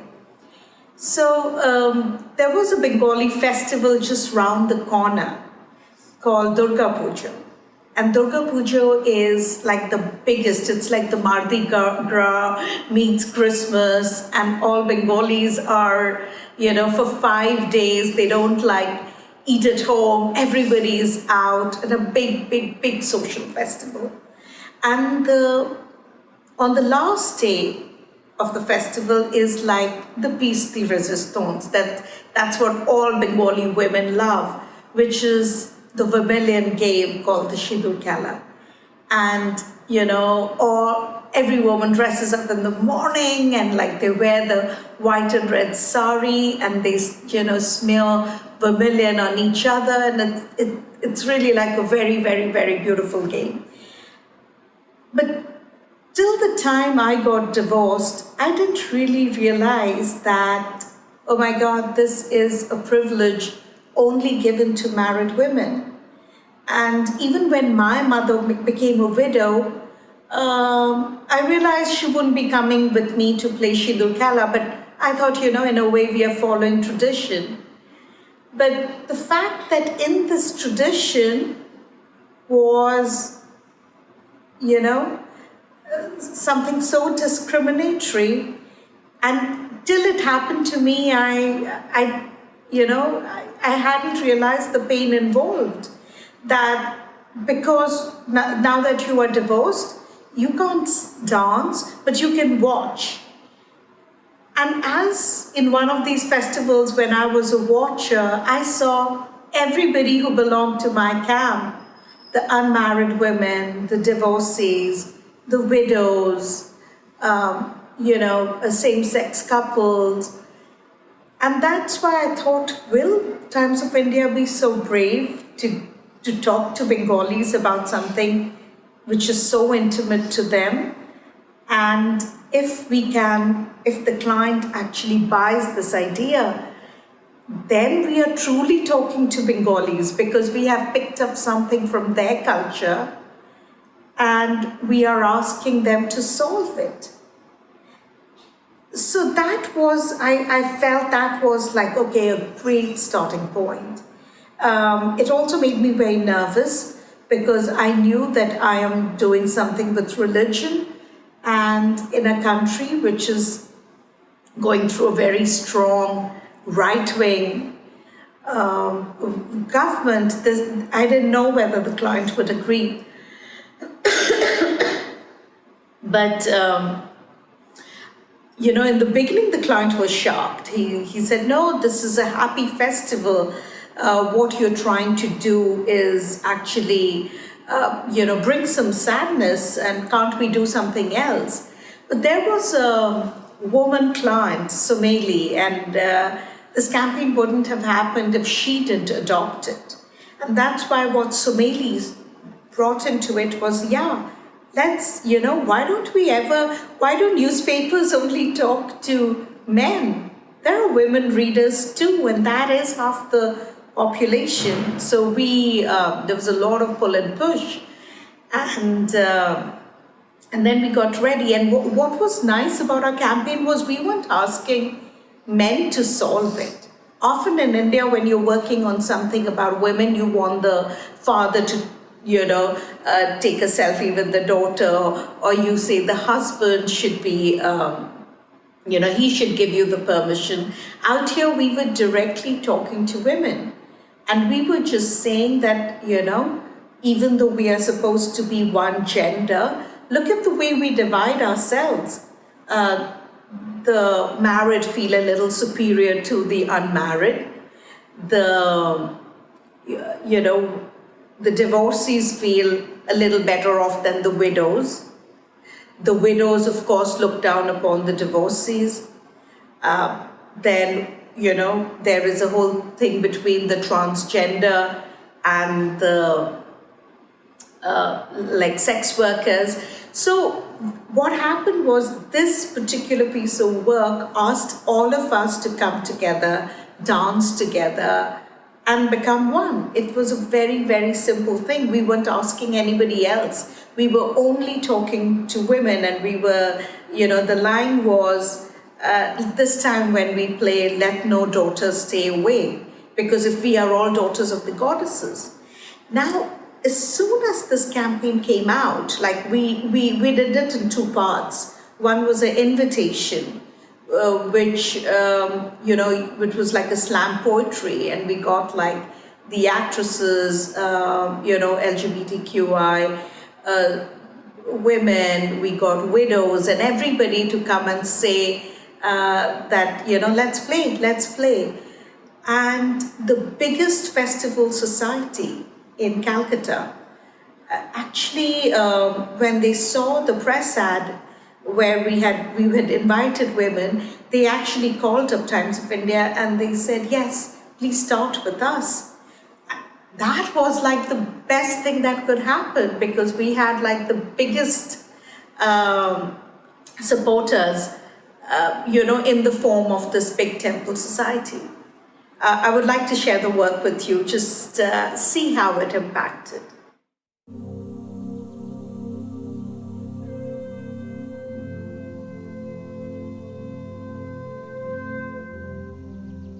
আমি খদ্দেরকে বসাই আর চড়া সাজে ঝলকাই গলি। মোটামুটি যতগুলো খারাপ word আছে jet প্লেনের স্পিডে বলি। মাঝে মাঝে টাল খাই, জীবন হালকাই, শুধু চাউনির চোরা খেন না। অ্যাড্রেস ঠিকই আছে, ওদিকটা ঘুরে যান, গলিটার ভিতর যাবেন না। আমি কলকাতায় ছেলে থাকি, মুম্বাইয়ে হই মেয়ে। সকালে উঠে জুস করে নি, আমরা আজকে কে? আমি কোনাটাই পড়ে থাকি, আমার ছোট চুল, সাদা ধান, টিপিক্যাল দক্ষিণী, সিঙ্গারাও শুকিনি, রেডিও নিয়ে ঘুম যায়, বেড়ালকে কোল দি, খেয়ে নিয়ে জলদি। ছাদ ঘেঁষে এক চুপে একা, কেঁদে ফেললে লোকে বলবে চিটিয়ার, এসে ফেললে ধুর ন্যাকা। আমার রকে আওয়াজ দেয় হোমো, আমি লেসবিয়ান। আমার স্বামী ছেড়ে গেছে, ওভারিতে সিস্ট। আমি রাত্রে ফুটপাথে শুই, দেব না জানুয়ারির লিস্ট। কেউ থাকি কাছে, কেউ থাকি দূরে, চেনা গলি কেউ 3 পাক ঘুরে। কারো মুখ মেরা মুখ, অ্যাসিডে মাখুরে। সব উঠে আসছি, ঢাক চাপা শুনে। এই উৎসব যদি ত্রিভুবনে ছলকায়, নারী শক্তির জয়। কিছু নারী বাদ দিয়ে আনন্দ আঁকা মানে ভেতর ভাঙা প্রত্যয়। ঘুরবো ফিরবো, ঝেলবো ফেলবো, আমি এই পুজোয় সিঁদুর খেলবো। ঘুরবো ফিরবো আকাশ ঠেলবো, আমি এই পুজোয় সিঁদুর খেলবো। ঘুরবো ফিরবো পাখনা মেলে, আমি এই পুজোয় সিঁদুর খেলবো। নেশার খেলা, নেশার খেলা, সিঁদুর খেলতে হয় কারণ এই উৎসব কাছাকাছি। বাছাবাছি, বাছাবাছির নয়, বাছাবাছি নয়।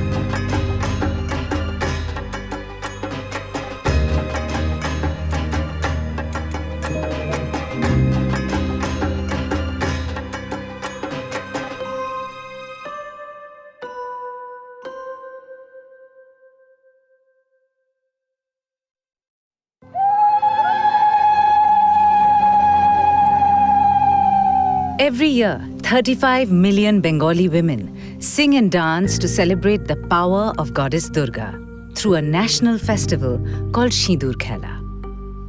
But on one condition: no single women, no widows, no LGBTQ. Because this celebration of womanhood only welcomes married women. This year, the Times of India wanted to change this 400-year-old tradition of rejection into a celebration of acceptance. We transformed Sindoor, a sacred symbol of marital pride, into 2 dots, a new symbol of sisterhood. This became a rallying cry for the uninvited and unaccepted.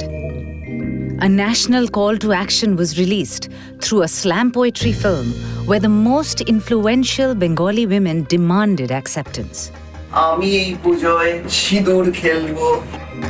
But in a country of thousands of gods and even more godmen, changing a tradition is never welcome. This is female chauvinism. Widows in our country who have been treated akin to untouchables.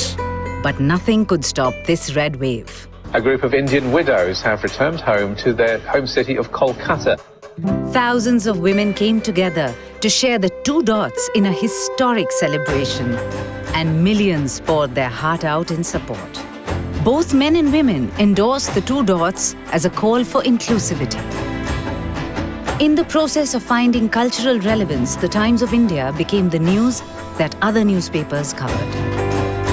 Bengalis did not just embrace the movement, they made the Times of India the most read English newspaper in their 90 million strong community.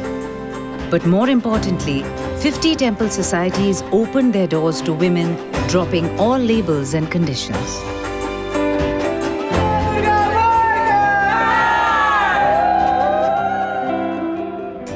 So you see, how it affected the Bengali mind, how did it affect that Bengali heart? And no wonder, I think this year was the 4th year, and we don't even have to do anything now. It's like every year, and this time it was COVID, and still I saw, people with masks, and one of the transgender group themselves sent me lovely photos of when they were out at Sindoor Khela. So it has now been embraced. The idea is no longer with Times of India. It's no longer with FCB. It's with the Bengali people, and that is I think bigger than any award, because that's a real living thing. The second piece of work that I want to talk about, and I was thinking, should I? But I wanted to take a different brand so that I could show you that sometimes when you do something powerfully and truthfully, you might not even need that big brand. So the second piece of work is for a school called the Millennium School. It's a chain of schools in India, and there are about 54 of them. And little, school for upper middle class, private school, where, rich middle class kids go.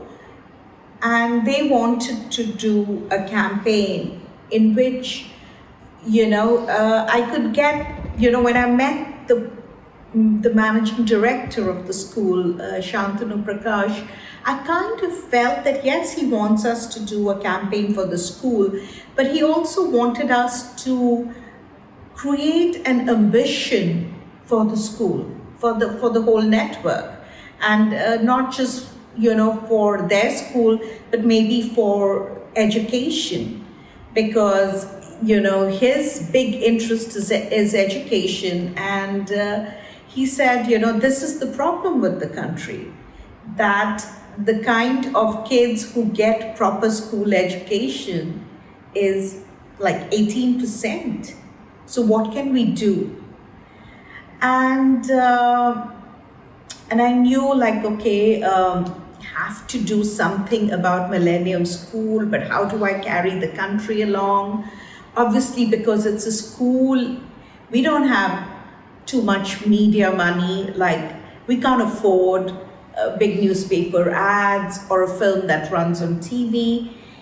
And I think somewhere very simply, because he kept talking about infrastructure, that the problem with village schools or schools in the slums is there's no infrastructure. The fact that women drop out of school because there are no toilets. And then it came, how these things just come very, I don't know where they come from, but you get that thing that every day these schools, these private schools, after 2 p.m, become dead land. They are these beautiful big structures, but they are dead from 2 p.m. till the next day, 7 o'clock, when children come in.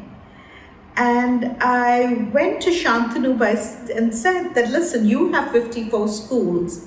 Can you do that? And for the first time, I met a diversity officer who was being hired by the school. And I found that conversation like absolutely enthralling. And she said, yeah, let's do it. And let's get, all the teaching NGOs who actually teach children, in like garages, in some broken down shelters. What we can do is we can ask them to use our school and take some of our teachers and create a program. And that's how Open Door Project was born. And, because of Shindur Kala, I have, now I have a place in my heart for sex workers, for LGBTQI community. And I started to go into, that what happens in these, in these huge areas where there are about 5,000 to 6,000 sex workers, and their children are also there, but there is no school. There is, just no school, not even a primary school in all these areas. So what we tried to do was we found that what is the closest, whether it's the red light district, whether it's a slum area, and we found which is the school that it would be the closest to them geographically, so that we could have a school bus system. And it's really sad that because of COVID, for last 1.5 years, everything is quiet. But before that, this was happening, and it was so easy. And, and when I was speaking to the diversity office, I always check how's it going. And she said, it's incredible, because they might be lost for 1 or 2 days, but by the 3rd day, the kind of ownership that the kids feel that this is my school, my laboratory, my test tube, and that confidence, when it comes in that early, then you know that when they go into skill development, they will carry that confidence, because there is no feeling of being segregated. Because when you are being taught by an NGO in a broken down garage with no table, no chair, it kind of eats into the child's confidence system. So I feel that, look at this, look at the solve. The solve didn't require money. The solve didn't require, it's like you appeal to the heart of the brand. You appeal to the heart of the organization. And that's when things happen, really. And, in fact, for me also, I learned so much that so many times we kill ourselves thinking that the solution needs to be as complex as the problem.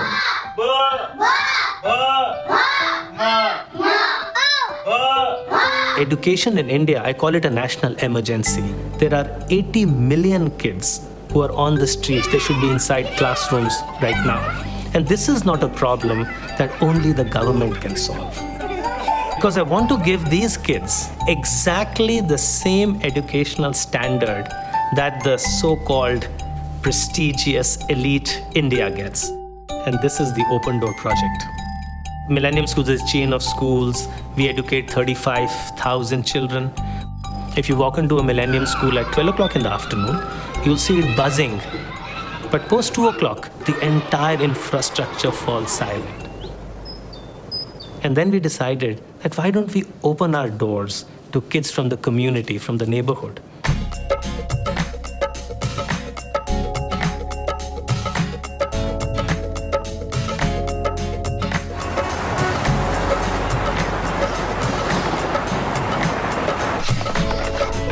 These kids who are coming in the second shift take full advantage of the opportunity that's been given to them.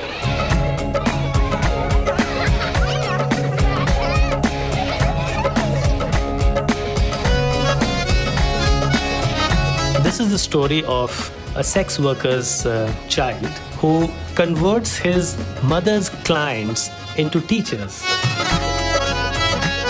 Top national NGOs joined us, and that's how the mission got the momentum. So Teach India has an access to volunteer teachers. The Open Door Project has access to volunteer schools. And when the two join hands, we have a perfect circle of knowledge. This is just the beginning. I would want that the Open Door project reaches out to thousands of underprivileged children across the country. So this is nothing short of a revolution. And the impact that India is going to see with this is not going to happen tomorrow. It's going to happen 5 or 10 years later.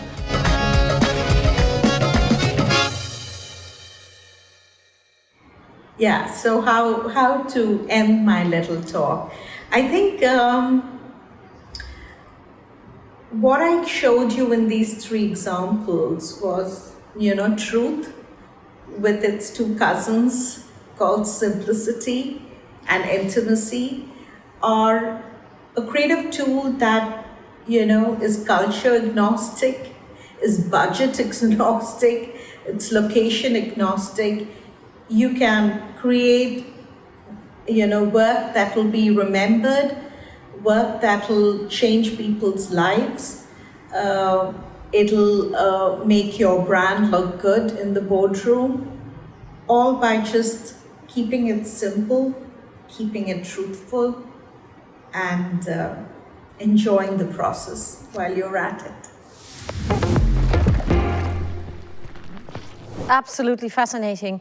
We are connected with you now lively, Dirte. We are connected with you, Swati. Hi, Swati. Absolutely amazing. May I share one thought from the web before maybe you ask the first question? Somebody says, Jennifer, it's a woman, she says, okay, let's stand up and applaud loudly to you because you can make everything happen. So this is reactions from Europe to you, Swati. It'll make me cry. We are going through such a bad time right now that this kind of love just, I find it hard to keep it. Thank you. So nice to see you, Dirte, after so long. Yeah, hi, Swati.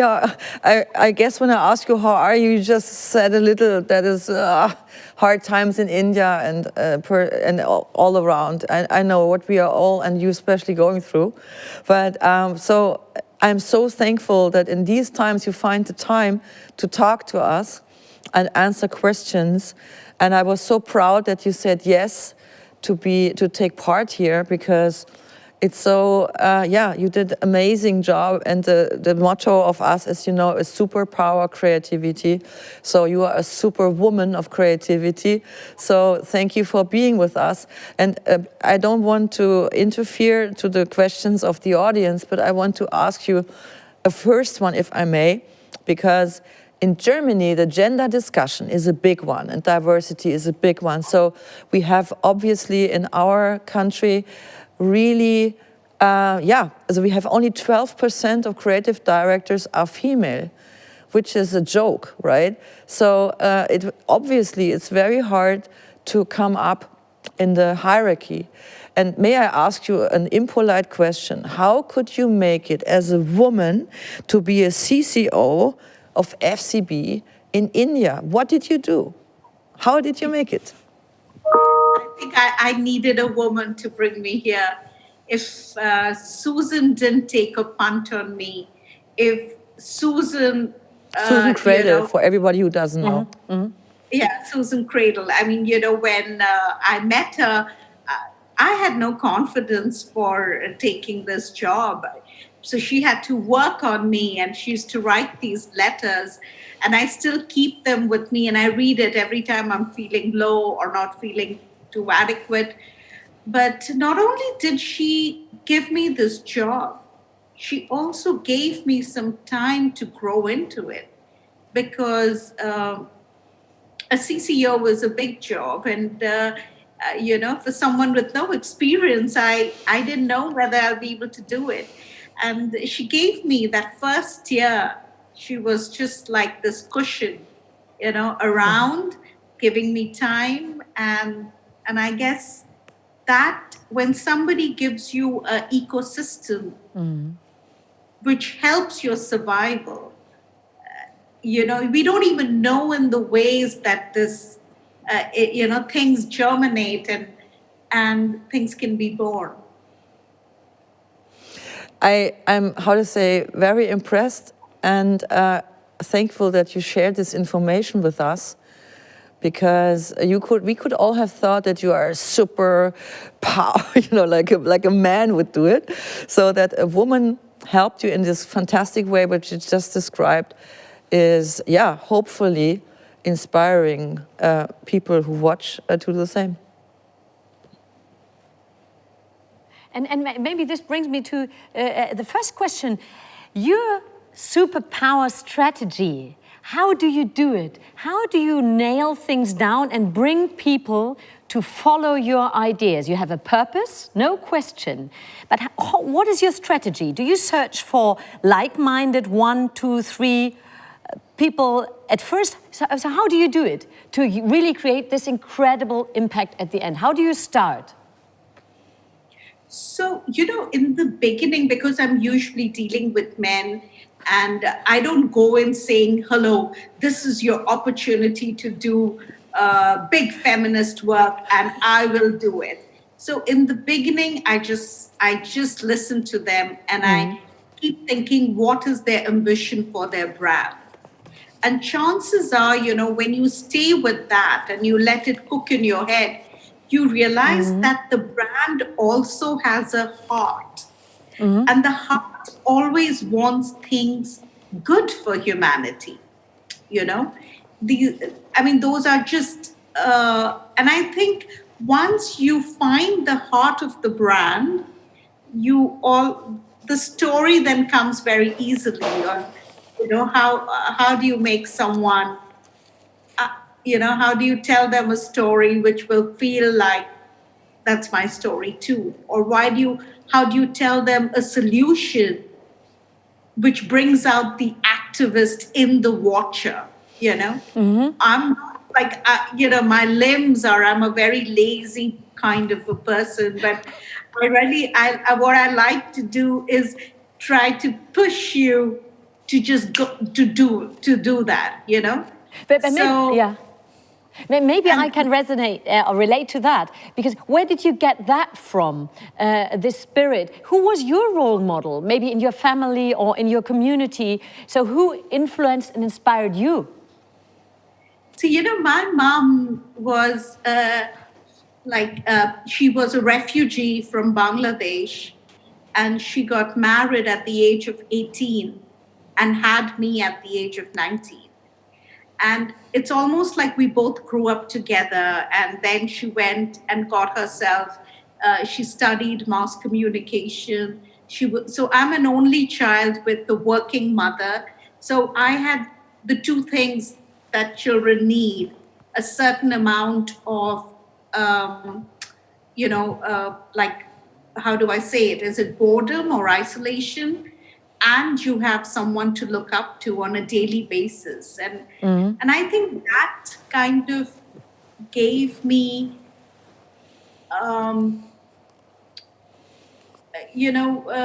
because I could always see my journey has been so much easier than my mom's. And I think that in a way always, that helped me to keep walking.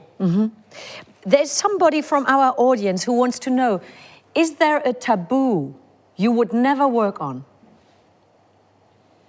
Yeah, lots. There are many things, I think, like fairness creams, because they were like such a big rage in India. I also feel I don't like to, when I like to talk to women, I like to talk to women, and I feel my brand has to allow that intimacy to happen. But brands that like to talk to women through, kind men and permissive men, but that I don't like. I love men, and I am a romantic feminist, and I want men and women to walk together. But I think for men, women needn't go with their problems to men, because I think it's much better if we get together and solve it. I love this expression of a Romanist feminist. We take that for the Congress this year and for the future female movement. So there's another question. Somebody says, deeply impressed by your work as a creative. How often do you have to convince clients, to really convince them to follow your intentions, to make their own journey from here to there? Yeah. So that you have to do a lot. And I think, then you have to choose the right time to do work like this with them. Because, there is a need in our, bread and butter work. And then there is a need when you tell them that, look, there is this festival coming, or you tell them that, look, at this time of the year, this is happening in the world. And you have to win their trust. They need to know that your brand is at the center of that creative person's life too. It's not that, I see the Cannes Lion every morning. I see my brand. And that has to be like a real thing. And now let's imagine we have a world without COVID. It's another time. Let's go to the dream bar for a moment. Is there a project, a movement, anything, a client you would really love to work on? Whatever means, yeah? No question of money, of time, of what. Is there a dream you have to overcome? Yeah. What is it?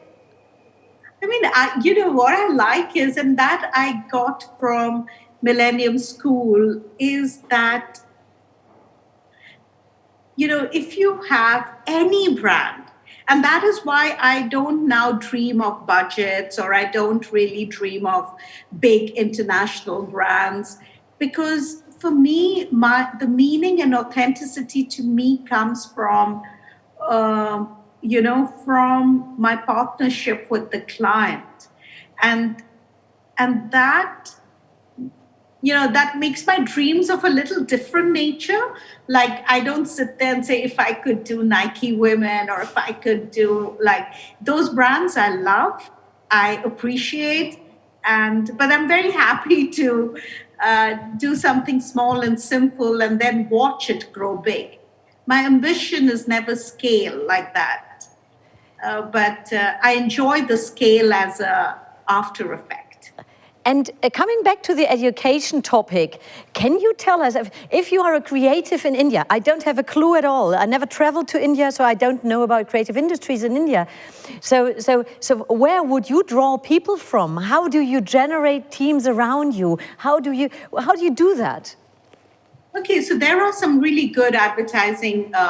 There is a school called MICA. There's a school that I went to called IIMC. There are now many private schools. So a lot of the recruitment often happens, from institutes, but a lot of it, I guess, because of internet and, kids these days have like this, like an omnivorous intellect and omnivorous curiosity. And they are perfect for advertising. Advertising really doesn't expect anything out of you. You might not even have you might not even be a wordsmith. But if you have ideas and if you know how to connect, so that lookout is really nice, because it's a little bit like dating. You just don't know where you meet them, It just happens, and I like that little cosmic thing. We thank you so much. Swati, it was such a delight, and it was really, we are so thankful for your wisdom, sharing it with us through the internet. We have a lot of people watching today and over our future. So thank you very much. I just wanted to ask you one thing. Where are you guys sitting? It's like... It's my home. No, it's not. It's called... We have... Sorry. Can I take a picture? It's a location in Hamburg, and it's a store with decoration and nice things. So we just put it together and then make it happen. But again, I want to thank you myself, Swati. I hope to see you soon again. And you are the superwoman of super creativity. So greetings to India. Take care. Big hug. See you soon. Fingers crossed. All the best. Thank you so much. Thank you so much. Thank you. What a delight. And it's really incredible. So, jetzt komme ich wieder zurück ins Deutsche. Wir haben unglaublich tolle, auch eben ganz viele tolle Frauen heute. Also jetzt Swati als nächstes. Ich sage ihren Namen mal als erstes nicht. Ich sage erst mal, sie ist in Kenia geboren. Sie ist dort aufgewachsen. Sie dürfte mehr über die Literaturgeschichten und SchriftstellerInnen des 20. Jahrhunderts wissen, als die meisten von uns, die hier ums digitale Feuer versammelt sind. Sie hat ihren Master in Heidelberg gemacht. Sie wurde an der Uni in Bayreuth promoviert.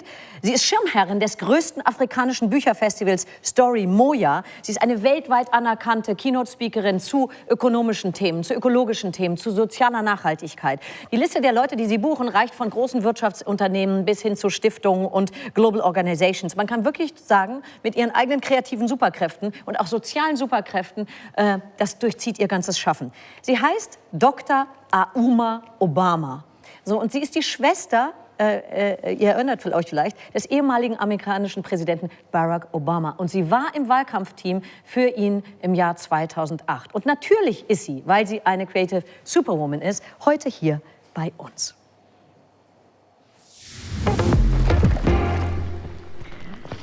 Frau Dr. Obama, ich weiß, Sie sind wahnsinnig beschäftigt. Insofern freue ich mich sehr, glaube ich auch sehr mit unserem Publikum gemeinsam, dass Sie die Zeit gefunden haben, mit uns zu sprechen.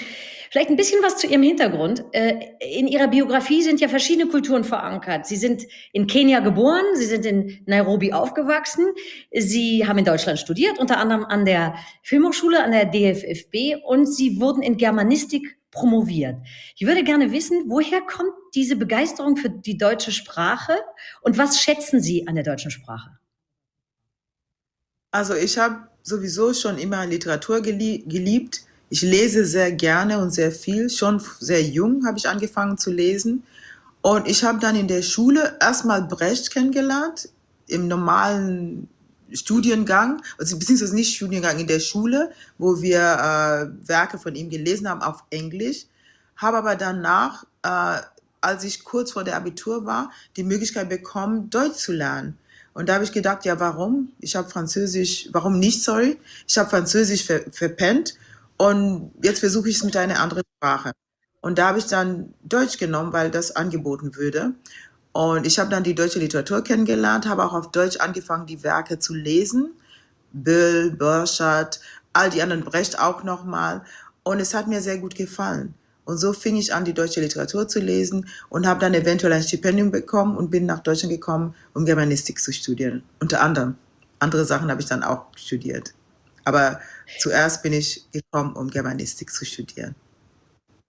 Vielleicht können Sie uns noch ein klein bisschen mehr zu Ihrem Hintergrund sagen, weil soweit ich informiert bin, spricht man in Kenia Dutzende von Sprachen. Wir kommen nachher auch noch ganz kurz zu Kiswahili. Vielleicht können Sie uns ein bisschen was erzählen. Es gibt verschiedene Völker, die in Kenia leben, zu welchem Sie sich gegebenenfalls zählen, was Ihre Herkunft angeht und so vielleicht noch 2, 3 Takte dazu. Also ich bin vom Volk der Luo, L-U-O. Und wir leben um den Lake Victoria herum, in Kenia, Uganda und Tansania, kam ursprünglich den Nil entlang nach Uganda, Tansania und Kenia. In Kenia selbst gibt es über 40 Völker und alle haben ihre eigene Sprache. Das ist das Interessante dran. Und deswegen in Kenia spricht jeder mindestens 3 Sprachen. Englisch und Kiswahili als Nationalsprachen und dann die Muttersprache. Und ich habe das Glück, dass ich dann auch Deutsch dazu habe.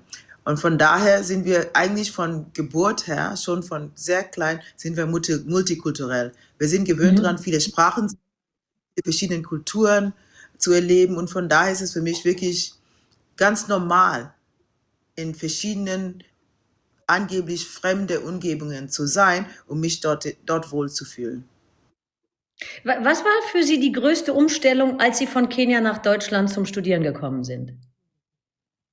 Also als allererstes war es die Sprache. Ich habe gedacht, ich kann Deutsch. Ich habe ja 2 Jahre gelernt. Aber als ich in Frankfurt ankam und versuchte, den Weg nach Heidelberg zu finden, oder beziehungsweise war das nach Heidelberg? Ich versuchte, den Weg nach Saarbrücken zu finden, habe ich festgestellt, dass mein Deutsch nicht ausreichte. Das war erstmal die erste Überraschung. Also eine Sprache lernen und eine Sprache sprechen sind 2 ganz unterschiedliche Sachen. Nun ist es so, das Thema Diversität, was Sie ja in Ihrer Biografie durch verschiedene Aspekte tragen, ist ja was die Arbeitswelt auch in Deutschland seit ein paar Jahren als Goodie entdeckt. Ja? Es gibt viele Firmen, die sagen, wenn wir diverser sind in den Kulturen, in den Genders etc., in den Zusammensetzungen von unseren Staff-Members, dann sind wir auch erfolgreicher. Das können auch die Zahlen beweisen. Wie schätzen Sie die Wirkung von diversen Teams und von Diversität überhaupt ein? Also ich meine, an den Arbeitsplätzen, wo Sie tätig sind, wird es mit Sicherheit eine Menge Diversität geben. Wie ist da Ihr Blick drauf? Also für mich ist Diversität eine Bereicherung, jedes Mal.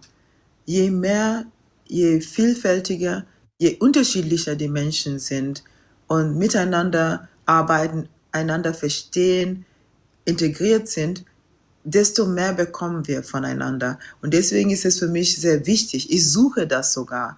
Ich möchte nicht, dass es monoton ist, dass es nur von einer Kultur, einem Volk, einer Sprache Erfahrungen gibt. Ich will Erfahrungen von allen möglichen Kulturen, alle möglichen diversen Menschen.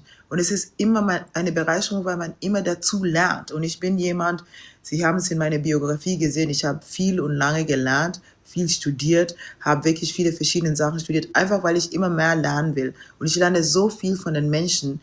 Und ich finde es schade, wenn man diese Möglichkeit sich nicht nimmt, um weiterzukommen im Leben. Also für mich ist jede Form der Diversität eine Bereicherung und für mich ein Bonus zu dem, was im Leben passiert. Und ist ja, Sie sprechen vom eigenen Lernen, aber Ihnen ist ja auch wahnsinnig wichtig, anderen Menschen was weiterzugeben und weitergeben zu können.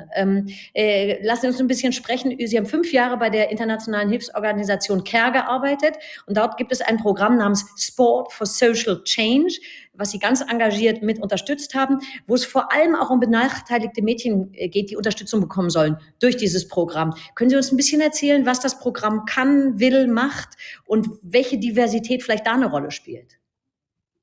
Also da ich nicht mehr bei CARE bin, vielleicht werden Sie mir verzeihen und mir erlauben, das in Bezug auf meine eigene Stiftung zu erklären, weil dieses Programm habe ich eingeführt und habe das bei CARE sozusagen gegründet und mitverantwortet, dass es passierte. Und es ging wirklich darum, dass man Sport benutzt als Mittel, um das Leben zu widerspiegeln. Was man im Sport erreichen kann, kann man sehr gut im eigenen Leben, im wirklichen Alltag beispielsmäßig benutzen, um den Kindern und Jugendlichen und insbesondere Mädchen zu zeigen, dass sie vieles können und dass die keine Bremsen haben, keine Limitierungen haben. Zum Beispiel arbeiten wir mit Kindern jetzt in meiner Stiftung bei Sautiku, indem wir Sport benutzen, um Selbstbewusstsein den Kindern und Jugendlichen beizubringen. Teamarbeit, Disziplin, Zeitmanagement, Time Management, Rücksicht aufeinander nehmen, gewinnen wollen, aber auch gleichzeitig bereit sein zu verlieren. Und verlieren ist nicht so schlimm. Hauptsache, man gibt 100% von dem, was man kann. Also, dass man beteiligt ist, dass man Verantwortung übernimmt, nicht nur für sich selber, aber auch für andere, weil man als Team zusammenarbeitet. Also all das kann man über den Sport spielerisch Kindern und Jugendlichen beibringen. Und deswegen finde ich es sehr wichtig, weil das sind ja soziale Kompetenzen und persönliche Kompetenzen, die wir fördern müssen, weil die werden nicht genug in der Schule gefördert und die werden auch nicht genug am Arbeitsplatz gefördert und in der Gesellschaft im Allgemeinen. Man ist zu sehr fokussiert auf intellektuelles Können und technisches Können, methodisches Können, aber diese weiche Kompetenzen, die werden sehr häufig vernachlässigt, weil man denkt, oh, das kriegt man sowieso mit. Aber viele kriegen das nicht mit. Es gibt sehr viele, die, was wir sagen, die sind sozial unfähig. Die sind gesellschaftlich unfähig, weil die diese Kompetenzen nicht lernen. Und durch den Sport lernt man das sehr unbefangen. Wie müssen Ihrer Meinung nach Stiftungen oder wie muss Engagement aufgesetzt sein, damit sowas wirklich nachhaltig Veränderungen bewirkt? Wichtig ist, dass man die Leute, mit denen man arbeitet, nicht abhängig macht von dem, was gemacht wird, von dieser sogenannten Hilfe. Ich rede nicht mal von Hilfe, wenn ich über meine Arbeit rede. Ich rede über Zusammenarbeit und ich rede immer über den Leuten, die Möglichkeiten geben, ihr Leben zu verbessern. Auf Englisch kann ich es am besten sagen, es heißt enablen.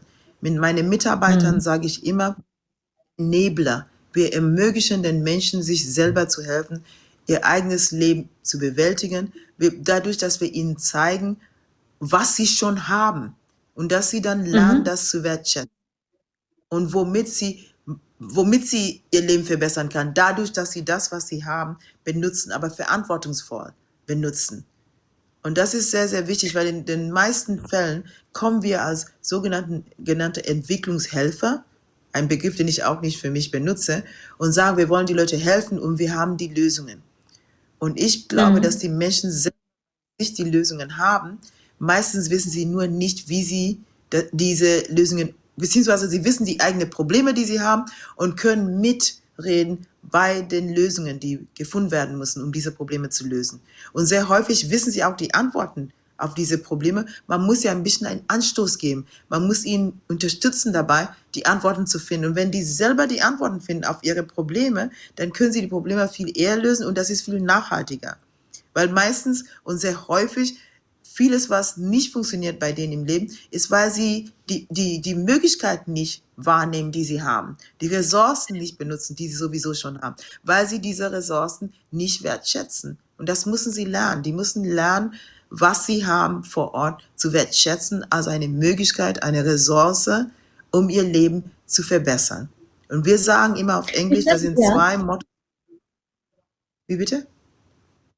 Nein, ich wollte Sie nicht unterbrechen. Ich hatte gerade eine Frage dazu. Nein, erzählen Sie weiter, weil Sie gerade angesetzt haben. Ja? Zwei Mottos, die wir haben.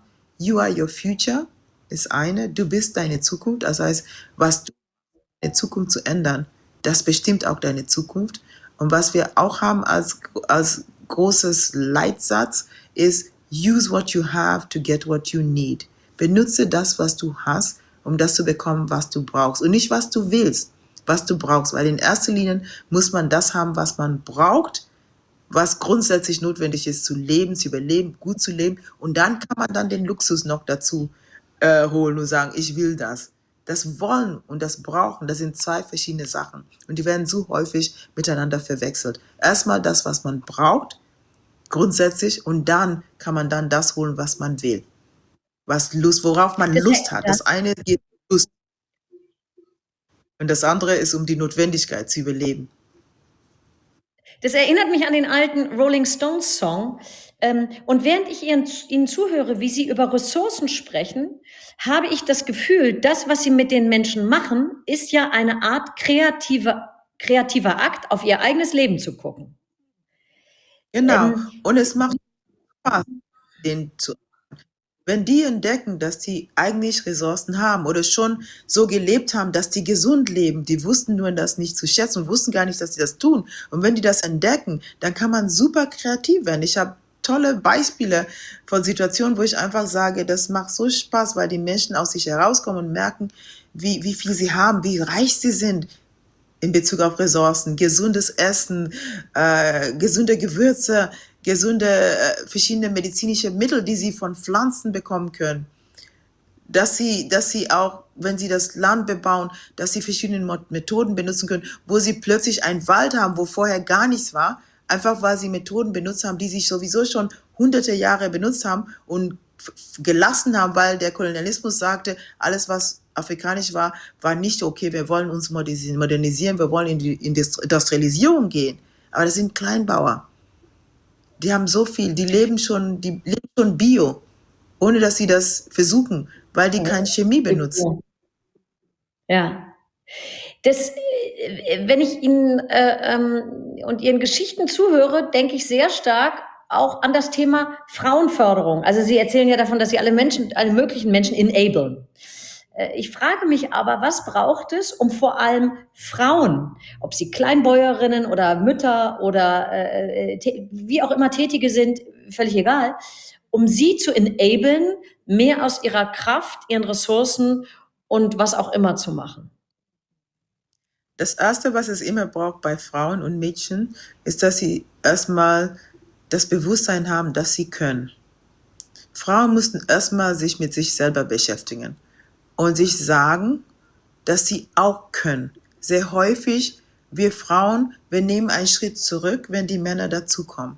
Wenn wir gegenüber den Männern gestellt werden und wir müssen was machen, überlassen wir es den Männern.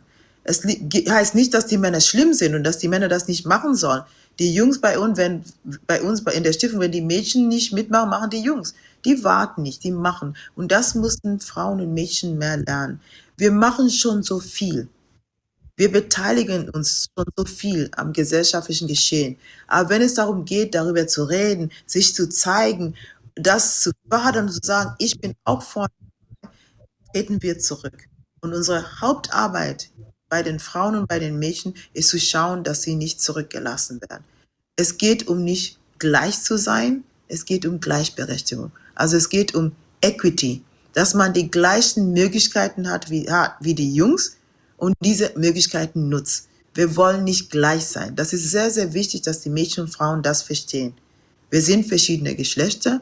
Wir können zusammen sehr viel erreichen, sehr stark sein für unsere Gemeinden, für unsere Länder, für die ganze Welt im Allgemeinen, gerade jetzt, wo alles globalisiert ist. Aber wir müssen auch wissen, dass wir eher darum reden müssen, dass wir Gleichberechtigung wollen. Wenn ein Junge das darf, das soll ein Mädchen auch dürfen. Wenn ein Mann das darf, das soll eine Frau auch dürfen. Und wir müssen es uns nehmen. Die Männer werden es uns nicht geben. Sollen sie auch nicht. Wir müssen es uns nehmen, weil es unser Recht ist. Und diese Denkweise, das versuchen wir bei unseren jungen Mädchen und bei den Eltern zu prägen, damit sie einfach selbstbewusster auftreten als Frauen. Aber mehr als das, als Menschen, gleichberechtigte Menschen, die genauso viel und genauso gut arbeiten können wie die Männer. Wer waren Ihre Role Models, um Ihr eigenes Selbstbewusstsein zu entwickeln? Ich hatte viele, aber interessanterweise waren das tatsächlich hauptsächlich Frauen. Und es waren Frauen, die immer mehr gemacht haben, gewagt haben, anders zu sein, das Leben genossen haben, sehr voll genossen haben. Das ist ganz interessant, dass Sie mich fragen über meine Role Models. Das ist gerade ein Thema, das bei Let's Dance gefragt wird beim nächsten Auftritt, wo wir unsere Magic Moment haben. Und mein Magic Moment ist wirklich, wo ich über eine Tante rede, die mir so viel gegeben hat als Role Model, weil sie eine Lebensfreude hatte und so gewagt war, dass sie keine Angst hatte als Frau, einfach ihr Leben zu leben. Und da hatte ich viel mit ihr zu tun gehabt als Teenager. Und sie hat mich dadurch geprägt, weil sie keine Angst hatte. Die hat mir immer gesagt, du musst es wagen. Du musst eingebaut in deine Identität. Du musst immer schauen. Versuch, hab keine Angst. Das war immer das, was sie mir sagte. Lass dich nicht von deinen Ängsten bremsen und benutze nicht die Entschuldigung, dass du Frau bist. Das sind einfach deine Ängste. Versuch, mach, wirst es schaffen. Und hauptsächlich, wie gesagt, das waren Frauen. Geprägt haben mich auch natürlich Männer, unter anderem mein Vater. Aber meistens war es so, dass ich denen zeigen wollte, dass ich genauso gut kann wie sie. Also die Motivation von Seiten der Männer war mehr im Sinne von, ich zeige euch. Und bei den Frauen war, ich lerne von euch. Ihr macht das schon. Ich wage es auch. Ich mache. Ich sehe, dass ihr das könnt. Sie haben ja den gleichen Vater wie Barack Obama. Sie waren 2008 Teil des Wahlkampfteams. Inwiefern würden Sie rückblickend sagen, dass Kreativität, weil wir sprechen ja auch über die Superkraft Kreativität im Rahmen dieses Festivals und dieser Tage, dass Kreativität da eine wichtige Rolle gespielt hat? Ich glaube, in der Politik, würde ich persönlich sagen, gehört weniger Kreativität dazu. Man ist limitiert, man ist eingeschränkt, man hat Wähler, die man befriedigen muss. Und von daher ist es ein ganz anderer Bereich. Wenn man zu kreativ wird, dann soll man wirklich, oder zu kreativ sein will, dann soll man in die Kunst gehen, man soll was anderes machen als die Politik, würde ich sagen. Weil in der Politik ist es wie in der Wirtschaft. Wenn man kreativ wird, dann macht man Sachen, um Fehler zu verbeugen oder irgendwas zu korrigieren. Also ich glaube, in der Politik ist es sehr, sehr sachlich. Es geht um Dinge, die man wirklich versprochen hat, dass man macht, und die macht man dann auch. Ich will jetzt nicht unnötig auf diesem Motto Superkraft Kreativität verbleiben, aber da geht es ja um Kräfte, die Unmögliches versuchen, möglich zu machen. In der Kampagne haben wir einen Pudding an die Wand genagelt, um zu zeigen, welche unglaublichen Kräfte wir auch nach Covid letztlich brauchen, um in diese Zukunft zu gucken und auch irgendwie konstruktiv in diese Zukunft zu gehen.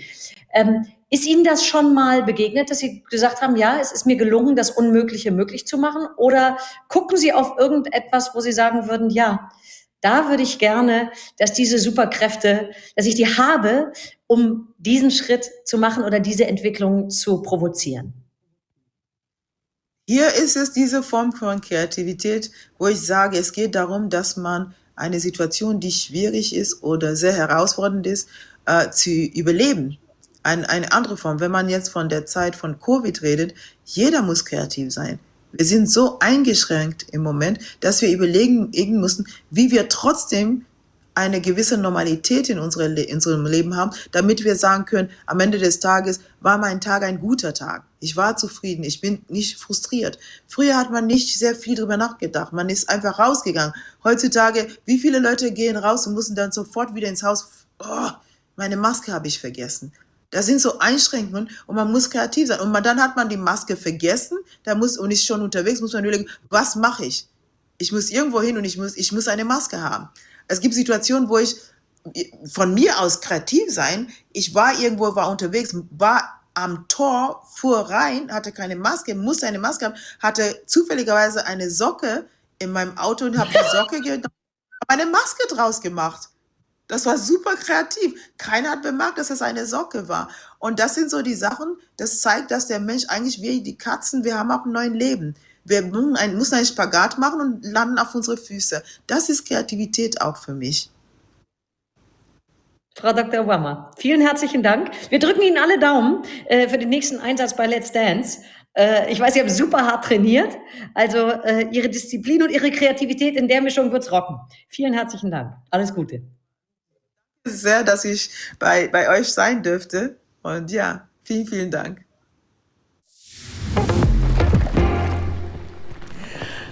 Vielen Dank, Frau Dr. Obama. Kommen wir jetzt zu einer ganz anderen Form der Superkraft Kreativität. Ich verrate den Namen auch erst gleich, ich mache mal ein paar Stichworte. Viele von euch werden jetzt verstehen, like mich am Arsch oder leider geil oder Krawall und Remi Demi. Krawall und Remi Demi ist auch etwas, was sehr gut zu der Arbeit von dem nächsten Referenten passt. Das ist Björn Beneditz, Designer und Performer bei Deichkind. Er wird uns gleich das Gesamtkunstwerk, ich glaube, Band umschreibt es nicht annähernd. Sie ist ein Künstler, ist ein Performer, sie machen Kommunikation im Raum. Sie sind natürlich Musiker, sie sind wahnsinnig tolle Texter, sie haben unglaubliche Videos. Das Gesamtkunstwerk Deichkind wird von ihm gleich erzählt. Er ist, wie gesagt, auch Designer und performt auch mal, wenn da mal noch eine Stimme gebraucht wird. Er redet auch über die Zukunft von Live-Musik und von solchen Performances, die viel mehr sind als eben ein Konzert. Wir freuen uns sehr auf Björn Beneditz und was ganz wichtig ist, wir haben die Chance, ihm live Fragen zu stellen. Also macht bitte Question and Answers, damit eure Frage gefragt werden kann. Also Björn, es geht los. Film ab.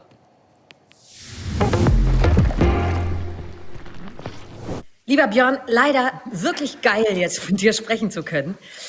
Ich würde dich als erstes gerne fragen, was machst du eigentlich künstlerisch alles bei Deichkind? Von wo bis wo geht dein Einsatz? Und wie kommst du oder kommt ihr zu Ideen? Ja, also letztendlich gehe ich immer von der Zeichnung aus. Also ich bin letztendlich, habe ich immer mit der Zeichnung, mit einem Bild angefangen, was mir im Kopf rumschwirrt. Und da kann es dann erstmal sein, dass sich das in viele Bereiche, in viele Medien sich bewegt. Also sei es ein Plattencover, sei es ein T-Shirt-Design, sei es eine Showrequisite, kann auch mal ein Song sein. Ich habe auch Songs mitgeschrieben. Genau, also das ist sozusagen das Fundament, auf dem ich aufbaue. Also wie sieht das aus und in welches Medium passt das dann letztendlich rein?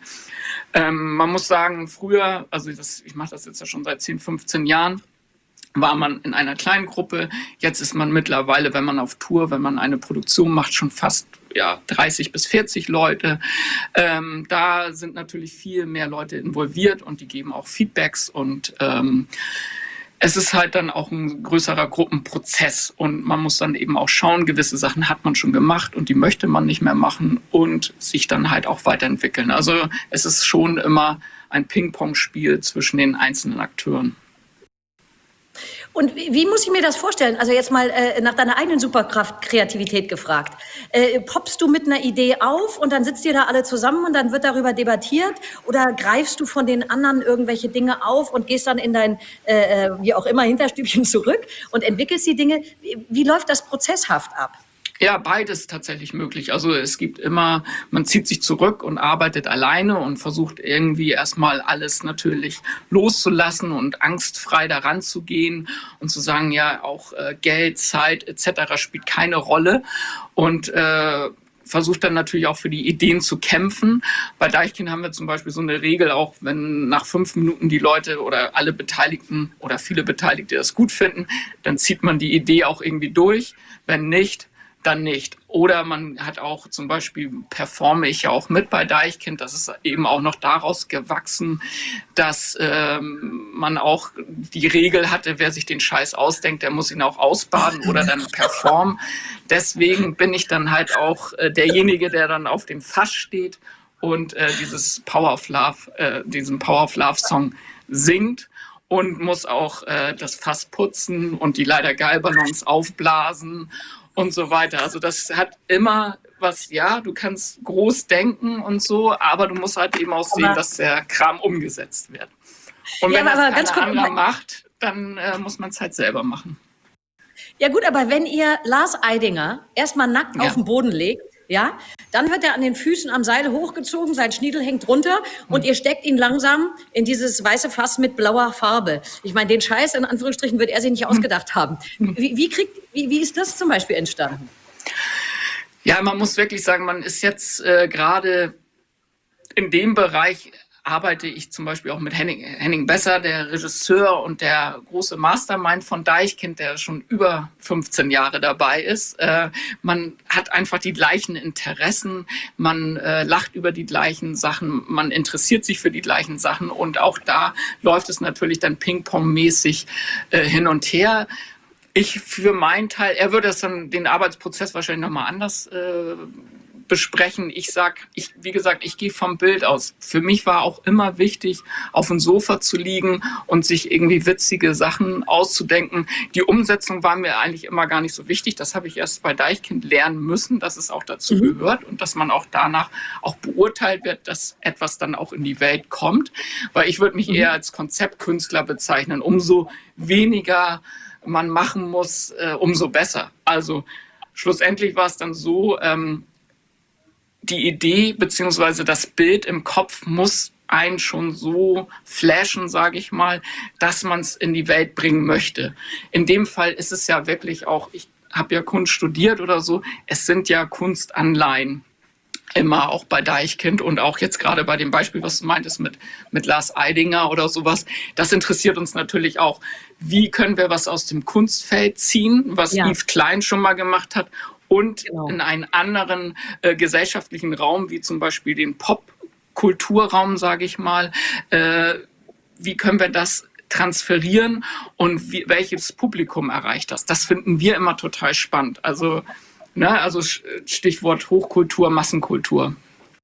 Ja, und weil du das gerade ansprichst, was ich total interessant finde, bei allem, was ich von dir, oder den Sachen, die ich gesehen habe, ich muss immer sofort an Überwältigung denken. Das ist ein total überwältigendes Erlebnis, eure Bühnenperformances zu sehen. Aber auch die anderen Sachen, die du machst. Ich habe immer das Gefühl, es entsteht sofort eine Entrückung vom Alltag. Ja? Ich bin sofort in einer total anderen Welt. Egal, ob du digital viel arbeitet oder analog Sachen auf der Bühne passieren. Jetzt mal rückblickend seit der Zeit, in der du studiert hast in Hamburg an der HFBK, das hast du getan bei Michaela Souza und Stefan Dielemuth.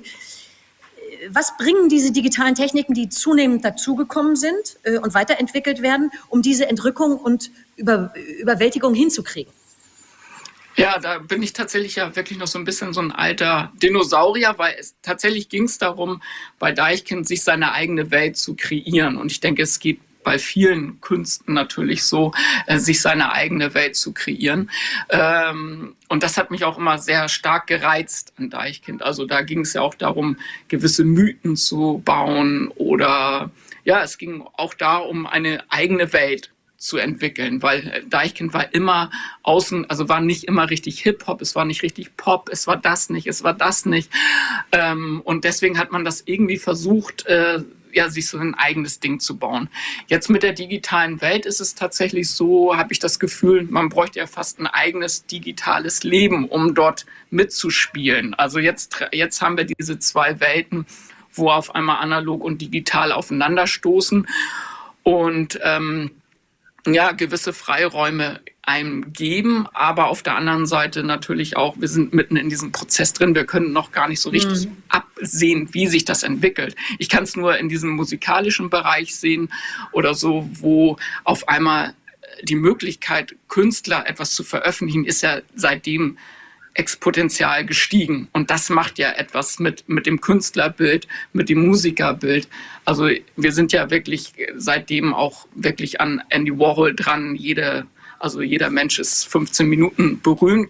Das macht, denke ich mal, was mit der Kunstökonomie, würde ich sagen. Also wer kann Kunst produzieren und wer nicht.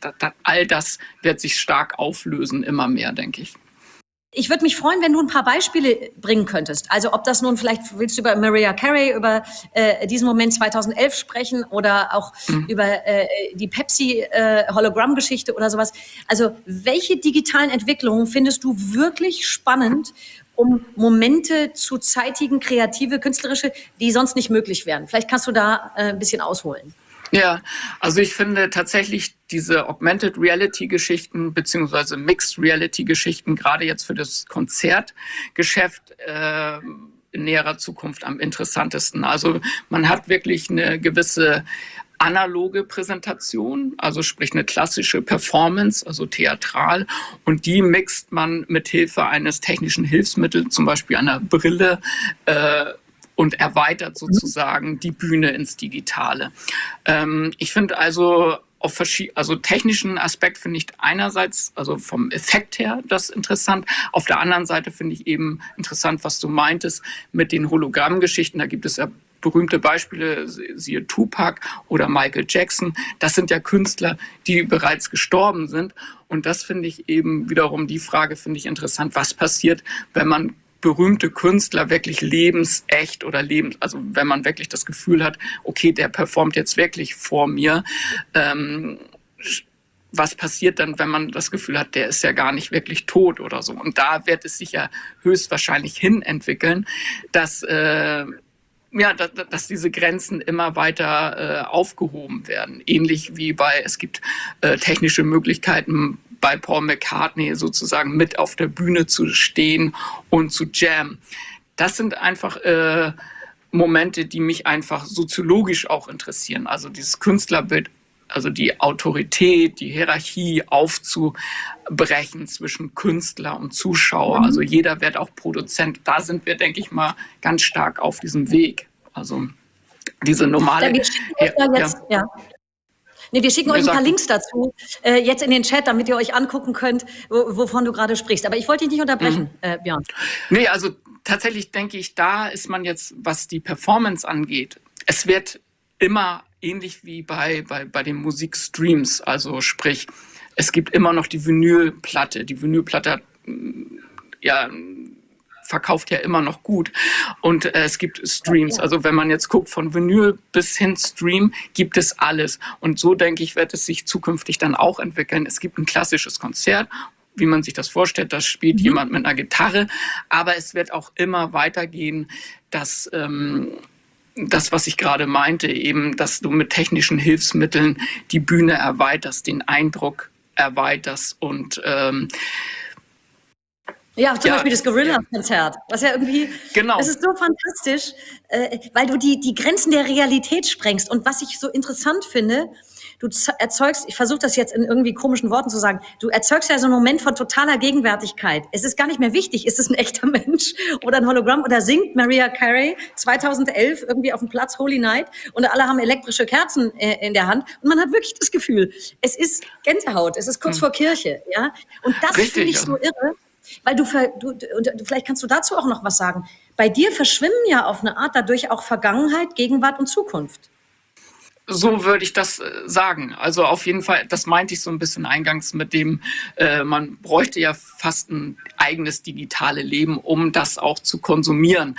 Und das wird sich dann ja auch entwickeln, beziehungsweise wenn die Rechnerleistungen mehr werden und stärker werden, werden solche Sachen ja, die jetzt noch ein Problem sind, sich ja auch verändern.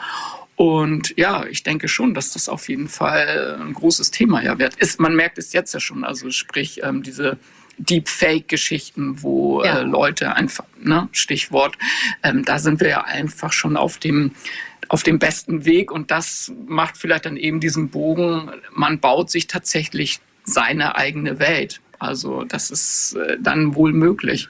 Und das ist ja immer das, was mich jetzt zum Beispiel ja immer interessiert hat an Deichkind, die Behauptung zu sagen, natürlich kann da ein Fass durchfahren oder natürlich schenken wir jetzt Gin Tonic aus oder so. Man macht sich das, was Kunst konnte, nämlich einen Freiraum zu schaffen, wo andere Dinge möglich sind. So, und das wird, glaube ich,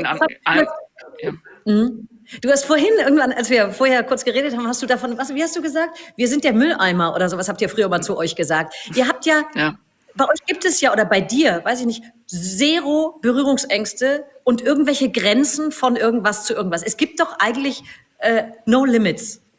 Oder doch? Würde ich erstmal, okay, also Deichkind ist jetzt ja schon 20 Jahre alt, gewisse Dinge will man oder kann man nicht mehr machen. Man hat jetzt einfach auch mal nicht so gute Erfahrungen gemacht, man ist älter geworden, man kommt auch nicht mehr so schnell aufs Fass etc. Das sind so die einen Sachen. Aber auf der anderen Seite ist es halt so, ja klar, also das, was dieses Projekt kann, also wie gesagt, ich würde mich ja als gescheiterter Künstler bezeichnen, der bei Deichkind gelandet ist. Und der dann eben so da seinen Platz gefunden hat. Und und ich finde das immer interessant, weil gerade bei Deichkind ist ja immer, ein Stichwort war halb MoMA, halb Koma. Also wir haben ja immer diesen Anspruch, jetzt auch mit Lars Eidinger in die Hochkultur dort aufzusteigen, dann merkt man aber, die interessieren sich gar nicht dafür und dann, dann bleibt man halt irgendwie dann doch in der Mehrzweckhalle oder sowas. Aber das ist ja dann auch das, was mich jetzt persönlich interessiert oder so, weil Deichkind einfach für alle ist so und so soll es, denke ich, auch bleiben. Nochmal kurzen Schlenker zur Pandemie. Ich will jetzt keinen Downer produzieren, aber wir wissen alle, und es ist total schmerzhaft für viele Künstlerinnen und Künstler da draußen, seit so langer Zeit nicht auftreten zu können vor großen Mengen. Wie glaubst du, wird sich das Konzert weiter verändern? Also jetzt nicht mal die digital-technische Möglichkeiten. Ja, das auch, darüber haben wir gesprochen. Aber wirklich als Lehre aus der Pandemie. Möglicherweise auch als Innovationsimpuls.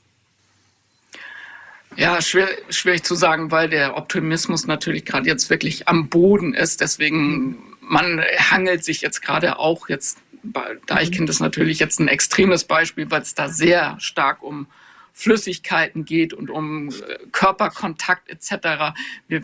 Man wird wahrscheinlich jetzt erstmal, so wie ich das gehört habe, Zwischenstadien haben sozusagen, also bestuhlte Konzerte etc. Also diese ganz exzessiven Geschichten werden jetzt speziell bei Deichkind ja wohl nicht erstmal stattfinden.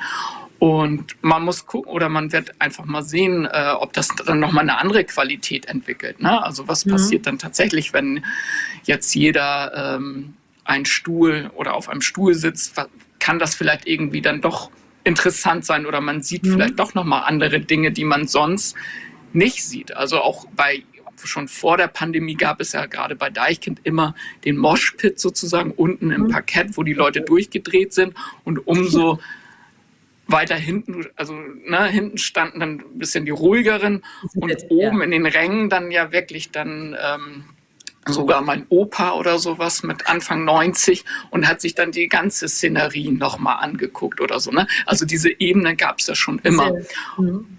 Genau, also die Leute, die da mit aktiv wurden mit der Band und so.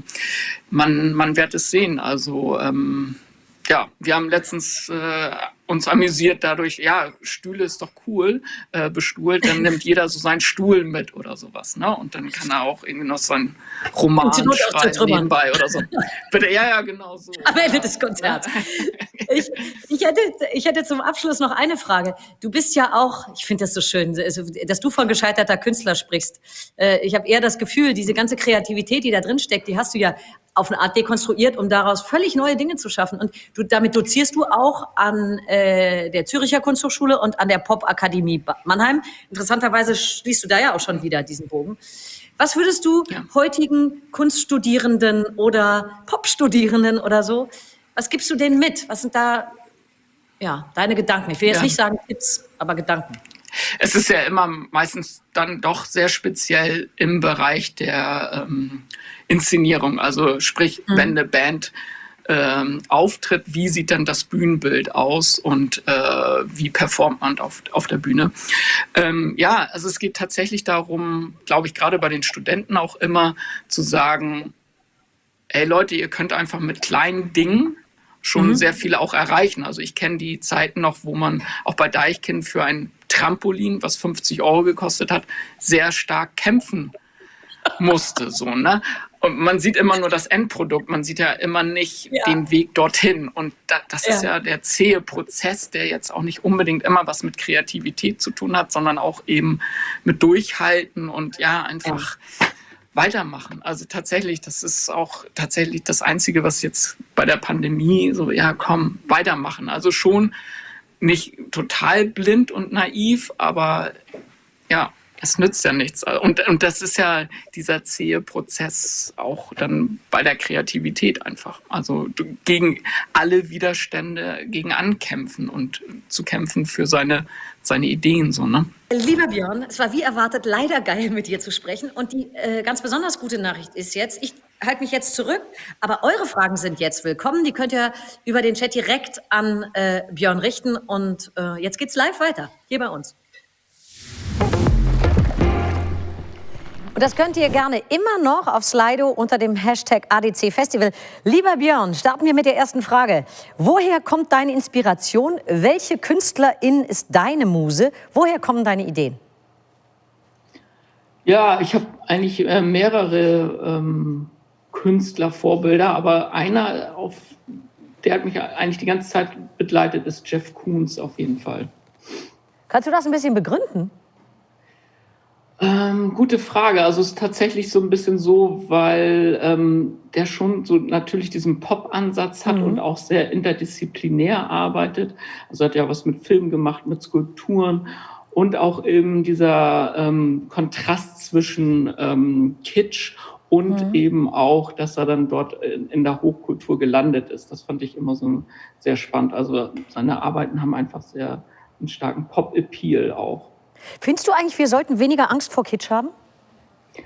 Ich finde Kitsch einfach sehr herausfordernd.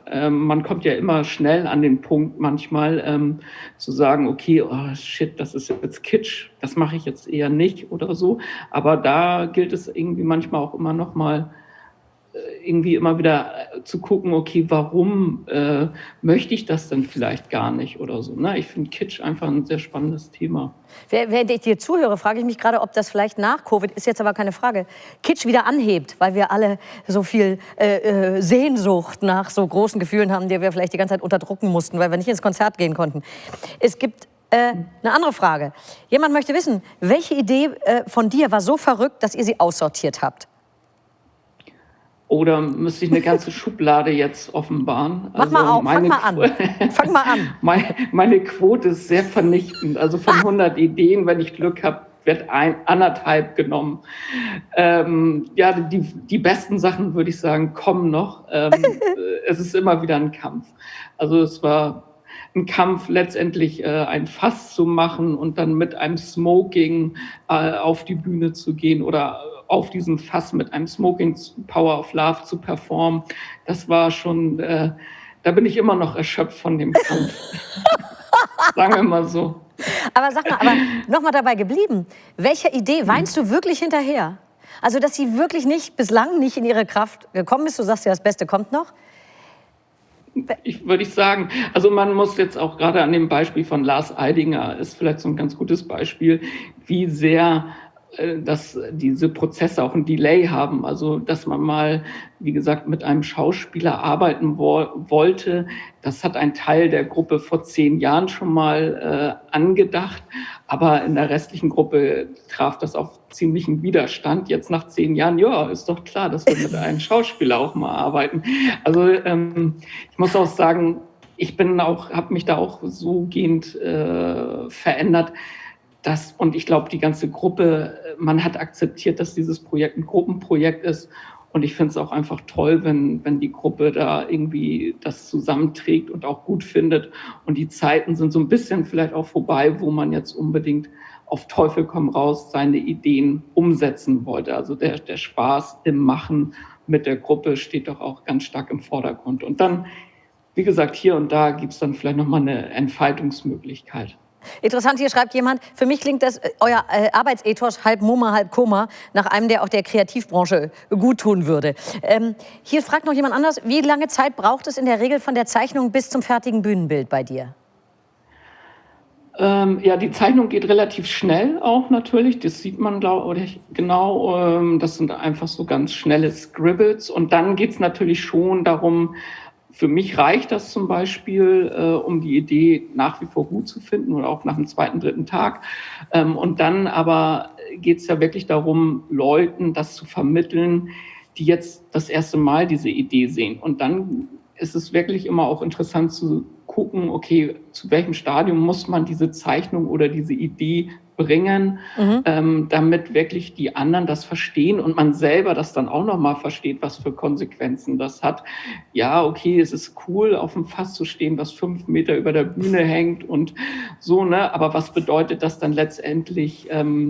Darf ich da dann überhaupt gar kein Alkohol trinken oder sowas, wenn ich da aufs Fass gehe oder so, oder nur ein halbes Bier oder so, ne? Also bis dahin geht es. Das ist ja immer, finde ich, auch dieser magische Moment, der mich eigentlich immer gereizt hat, die Idee. Und dann spinnt man sich das toll im Kopf zurecht und dann, okay, das reicht. So, das ewige, ich denke immer, ich finde es fast fantastisch, ich denke an das ewige innere Kind, das ihr wachhaltet. Allerletzte Frage, weil unsere gemeinsame Zeit leider rum ist. Kurze Antwort, ja oder nein? Habt ihr Angst vorm Älterwerden? Okay. Gerade ja. Okay, Björn, vielen Dank für deinen alterslosen Beitrag. Weiterhin sehr viel Spaß mit und ohne Prozenten. War toll, mit euch gesprochen und dir gesprochen zu haben. Vielen Dank. Alles Gute für dein Kind. Bis dann. Danke. Tschüss. Ciao. Wir springen jetzt wieder und setzen die internationale Brille auf. Wir springen jetzt nach Teheran. Unsere nächste Rednerin kommt nämlich dort her. Sie heißt Habibeh Majdabadi und sie ist eine iranische Architektin, Autorin, Designerin und Speakerin. Und ich bin total überzeugt, dass wir noch sehr viel von ihr hören werden.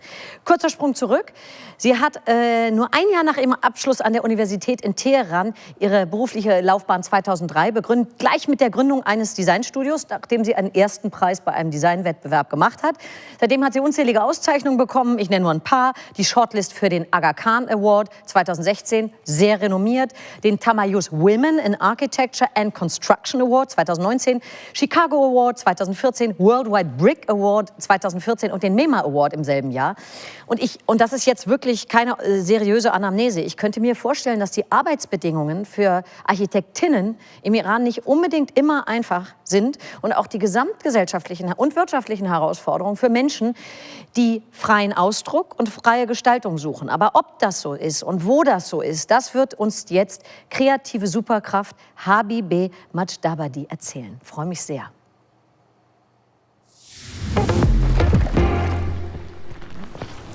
Creativity is transforming ordinary to extraordinary. Hi, I am Habibeh Majdabadi, an Iranian architect. My design studio is based in Tehran. First of all, I would like to thank ADC organization and team for inviting me in this festival. Actually, I have always been interested in the subject of creativity. I think creativity is the essence that brings liveliness to everything, including art and architecture. Here I try to explain my understanding of creativity and show you some tangible examples of my projects and artworks. Creativity helps us to turn our imaginations into an embodied reality and to share it with others. When you have the ability to imagine things that they don't exist, you are an imaginative person. But when you have the ability to embody what you imagine, you are creative. Creativity helps us to change everything in the world that we want them to be different, beyond the stereotypes and beyond what others have already prepared for us. Creativity is the ability to transform the outside world and change it to what we imagine inside. Everything I try to do is an attempt to transform a pre-existing reality or even a cliché into something that is new but maintains a strong relation with the culture and environment. Creativity, I think, comes from critical thinking, and that is needed when you find deficiencies in a system. You feel that you cannot follow the routine and you cannot follow the mainstream, and you feel that a new balance is needed and something has to be changed. I lived and worked within a complex context. I was born a year after revolution, and when I was a child, the country entered into a war lasting 8 years, and I remember the days passing in the shelters, remember the sound of explosions and gun shooting. I was just a student when I had to face the post-war economic problems and the social restrictions imposed by authorities, as you may imagine. When we finally wanted to breathe a sigh of relief, the country was hit by an unprecedented international economic sanctions that continues until today. Since childhood, I have been inclined toward creating an internal imaginary world parallel to the real. I explored this first in painting, and later I found different means for creating my parallel world and making it visible to the others. For me, architecture is a tool for that purpose. Maybe the strongest one, but not the only one. Bottles Who Didn't Like to Be Ordinary is the title of an art collection that I produced gradually beside my office engagements.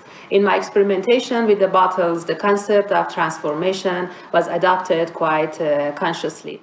The story of the bottles who didn't want to be ordinary began 2 years ago while I was looking at a bunch of empty bottles amassed in a corner for being thrown away. Long, short, fat bottles of various sizes drew my attention. The life of these bottles came to an end. They were destined to be smashed and melted in dung. It was a sad scene. The bottles seemed to be still alive, and I was thinking with me that I could save their lives by transforming them into objects with pure static function. I placed the bottles on my desk. Each bottle evoked me a different character. So I prepared a ball of papier-mâché paste and started to shape the bottles according to the shape I imagined for each of them. It was like creating characters for a theater play. I think our inner world has its landscape, creatures, objects, and buildings. Arts allow us to bring those things in the real world. This process has much to do with our consciousness as well as subconscious. I think architecture is also a means for modifying the limited outside world to meet the unlimited world of man's mind. I would like to talk about the project that I call the Genetic Mutation House. In fact, the project comes from a mutation of a pre-existing typology, similarly to what happens in natural evolution.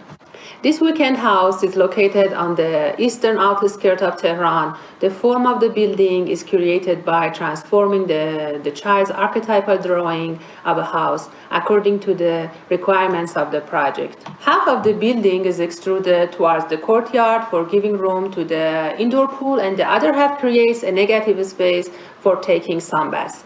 A sequence of concrete sections come out from the main body and slowly shrink up to the edge of the indoor pool. At the end, it maintained part of its initial properties, including a cubic base with saddle roof on top, while received several transformations. Differently to modern architecture, here architectural form is not based on the composition of different volumes, but the transformation of an elementary cell. We see how an extraordinary and unusual form is obtained from a very basic and familiar icon, the primitive hut. To my opinion, this project shares some ideas with my bottles explained before. Actually, the idea of primitive hut has been constant in my several projects.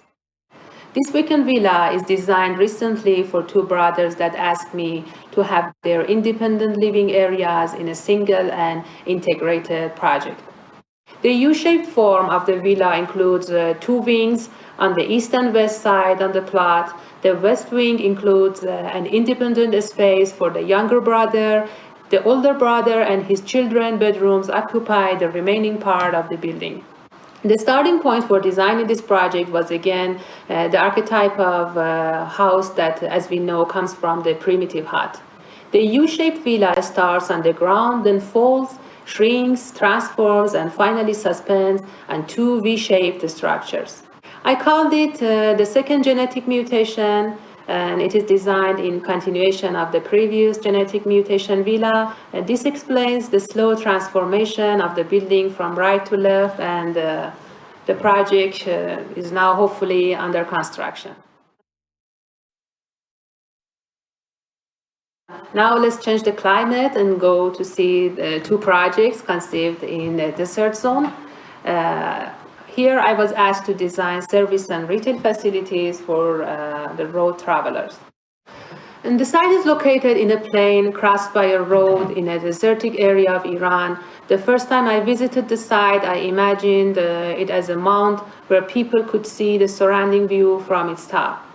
This kind of facility is usually 1 or 2 story box-shaped constructions. My intention was to create a structure that recalls the desert landscape with its undulating dunes and oases.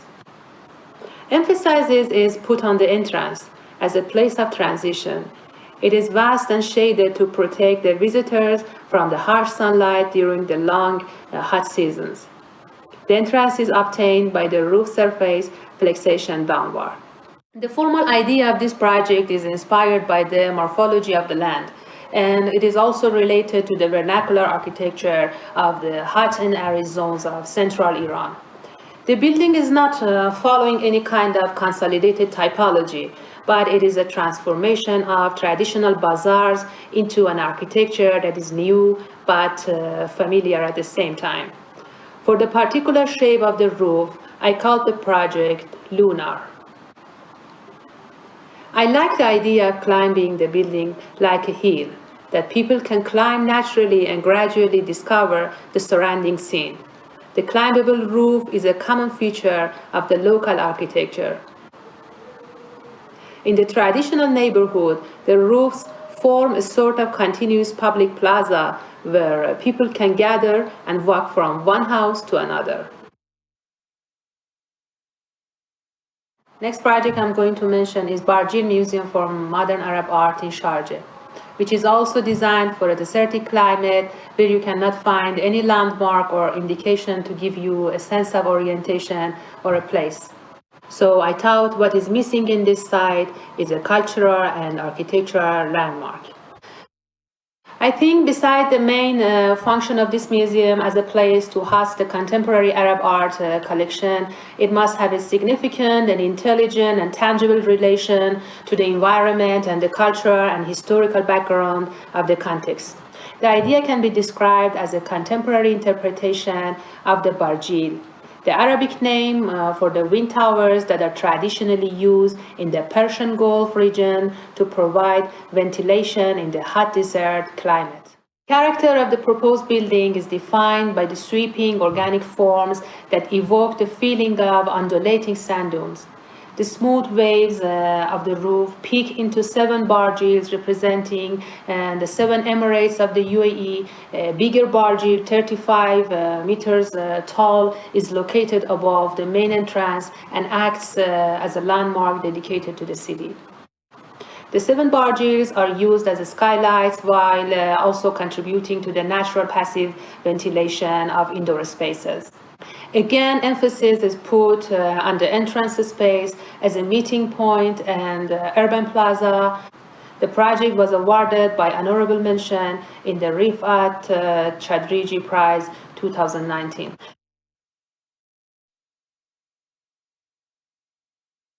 Let's change the climate again and go to the Caspian Seashore. This project called Vertical Village is now under construction, and it is located in a small town along the Caspian Sea coast. And the idea of the project is to preserve the memory of the traditional houses of that area. In the Caspian coastal region, 1 or 2 story houses are normally arranged in rows But in recent years, some owners are demolishing their old houses to build apartments, and unfortunately, they are destroying the image of small towns by the shore. This is why I decided to keep the memories of old villas. So here the residential units are duplex villas that are arranged in column, and that's why I call it vertical village. Here, elevation improves the view over the sea and the adjacent shilling fields. Each duplex apartment is formally conceived such as a local villa with its sloping roof.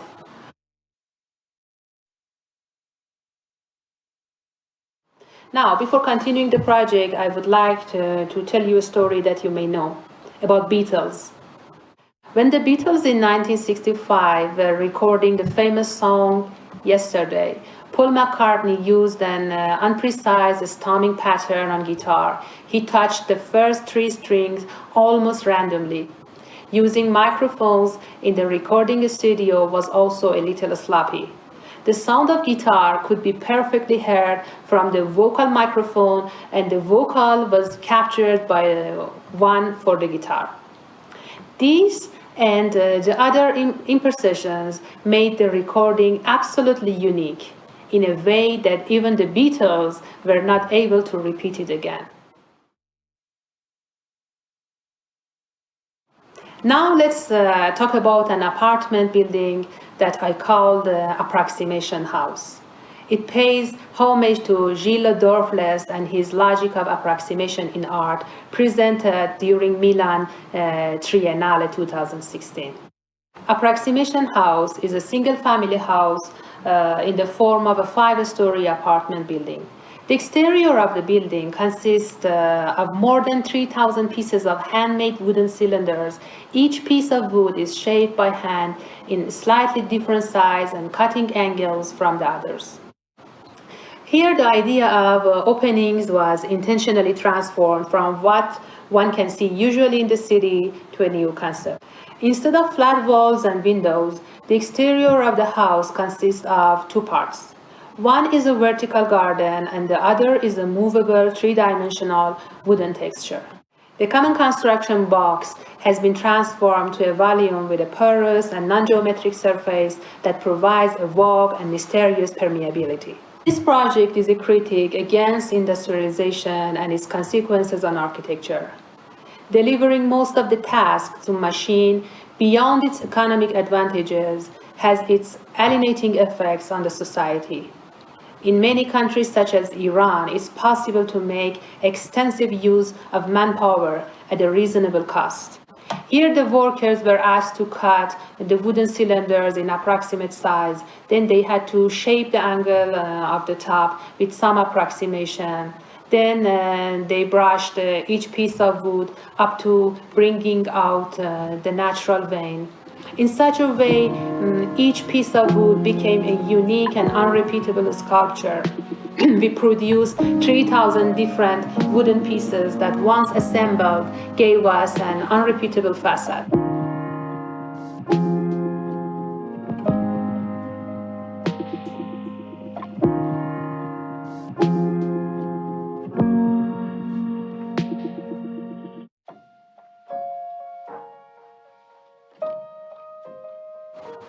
I used to go several times to the factory and to work together with the workers. They were happy because they could leave the routine job and do something creative. And I made them happier by giving them a kind of freedom in shaping each piece of wood. They worked with love because their role was elevated from labor to artisan.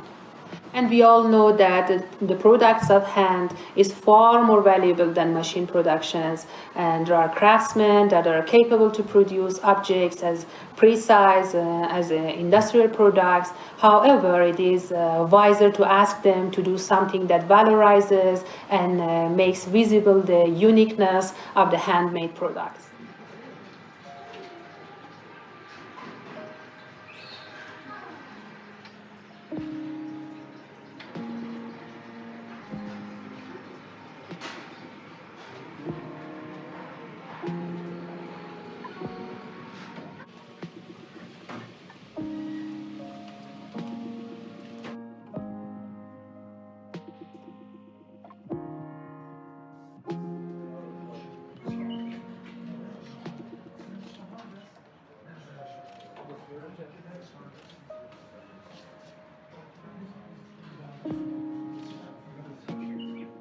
The wooden pieces I used in the facade didn't correspond to a precise technical drawings, but to a genre and a generic type, just like the forms you find in nature.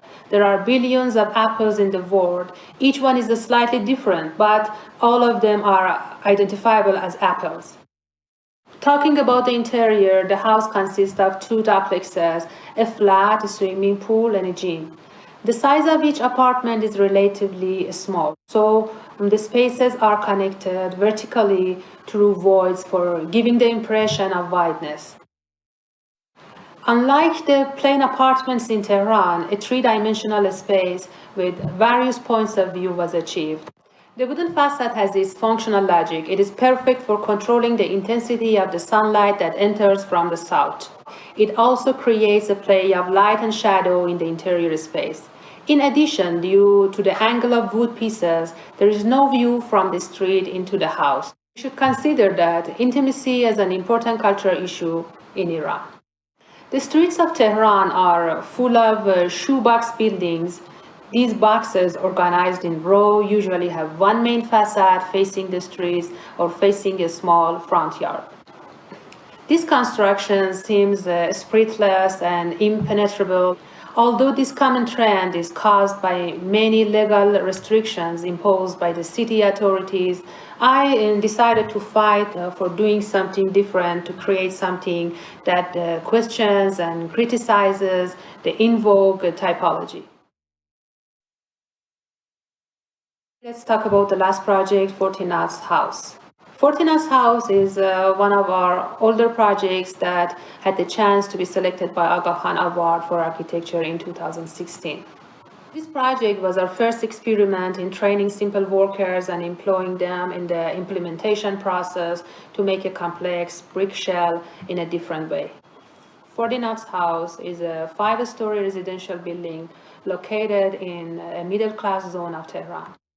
On a small plot of 245 square meters, the main priority of the project was budget. The budget less than 300 euros per square meter. The main requirements of the project were minimizing the design and supervision fee, along with minimizing the construction costs by hiring unskilled workers instead of professional contractors and craftsmen. We chose brick as the main construction material because it is available on the local market and it has been vastly used in Iranian architecture since 3,500 years ago. And we decided to do a dry brick installation by perforating bricks at the site. The design of the facade, as you see, is quite complicated, and we needed to translate it to a simple language understandable for the workers. Obviously, we couldn't expect workers to understand the detailed workshop drawings, and we had no budget to prepare them. The question was how to give the exact information to the workers. There had been a method in Iranian architecture history called oral architecture, which means transmitting knowledge from person to person at the site. Besides that, there is a method still used in the traditional carpet workshops. The master sings the instruction, which includes the exact type and color of each knot progressively. The workers sat in rows behind the loom, recklessly follow the directions. People work together for making a carpet. The master recites the instructions in real time by reading a reference layout drawn on checkered papers. The workers execute the carpet in real time, synchronized with the rhythm of the carpet song. Inspired by the carpet weaving method, we thought of preparing the text instructions. So in the office, all the facade drawings were translated into text. Each box, each brick, and each installation position received a specific code. Our supervisor could easily tell each worker which bricks goes where. The position and projection of each brick was variable, and they were to some extent determined by the workers in an approximate way. In such a process, human error was valorized in a unique and unrepeatable shape. Thank you for your attention.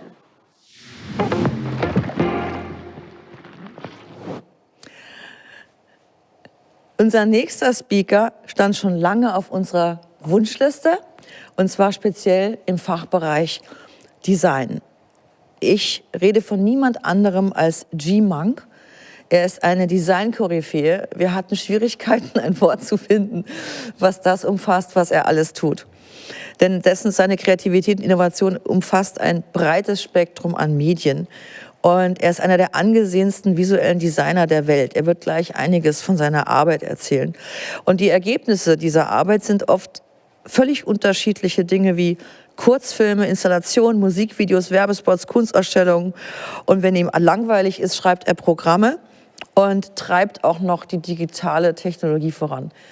Also, G-Monk, los geht's.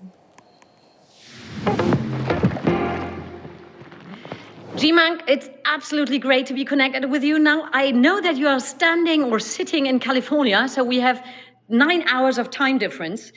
And what is on your T-shirt, actually? What does it say? Wake up and? Oh, it says, wake up and smell the routine. So let's start with your routines. As far as I know, your work is known to be like connected and understood as a hybrid of science fiction themes and informed by psychedelic visual palettes. So how far does science fiction really go as an influence into your work and psychedelic emotions, subjects, and energies? I think when I was a little bit younger, I think science fiction was a little bit more important. And as I get older, psychedelic palettes are more important because for me, I find more meaning and feeling in the psychedelic palettes. As I get older and I'm about to be a father, I'm thinking much more about souls and divine purpose and reincarnation.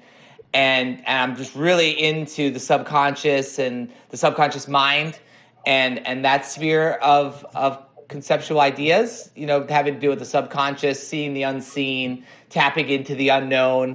That's a part of us, that's deeply a part of us that we can't access.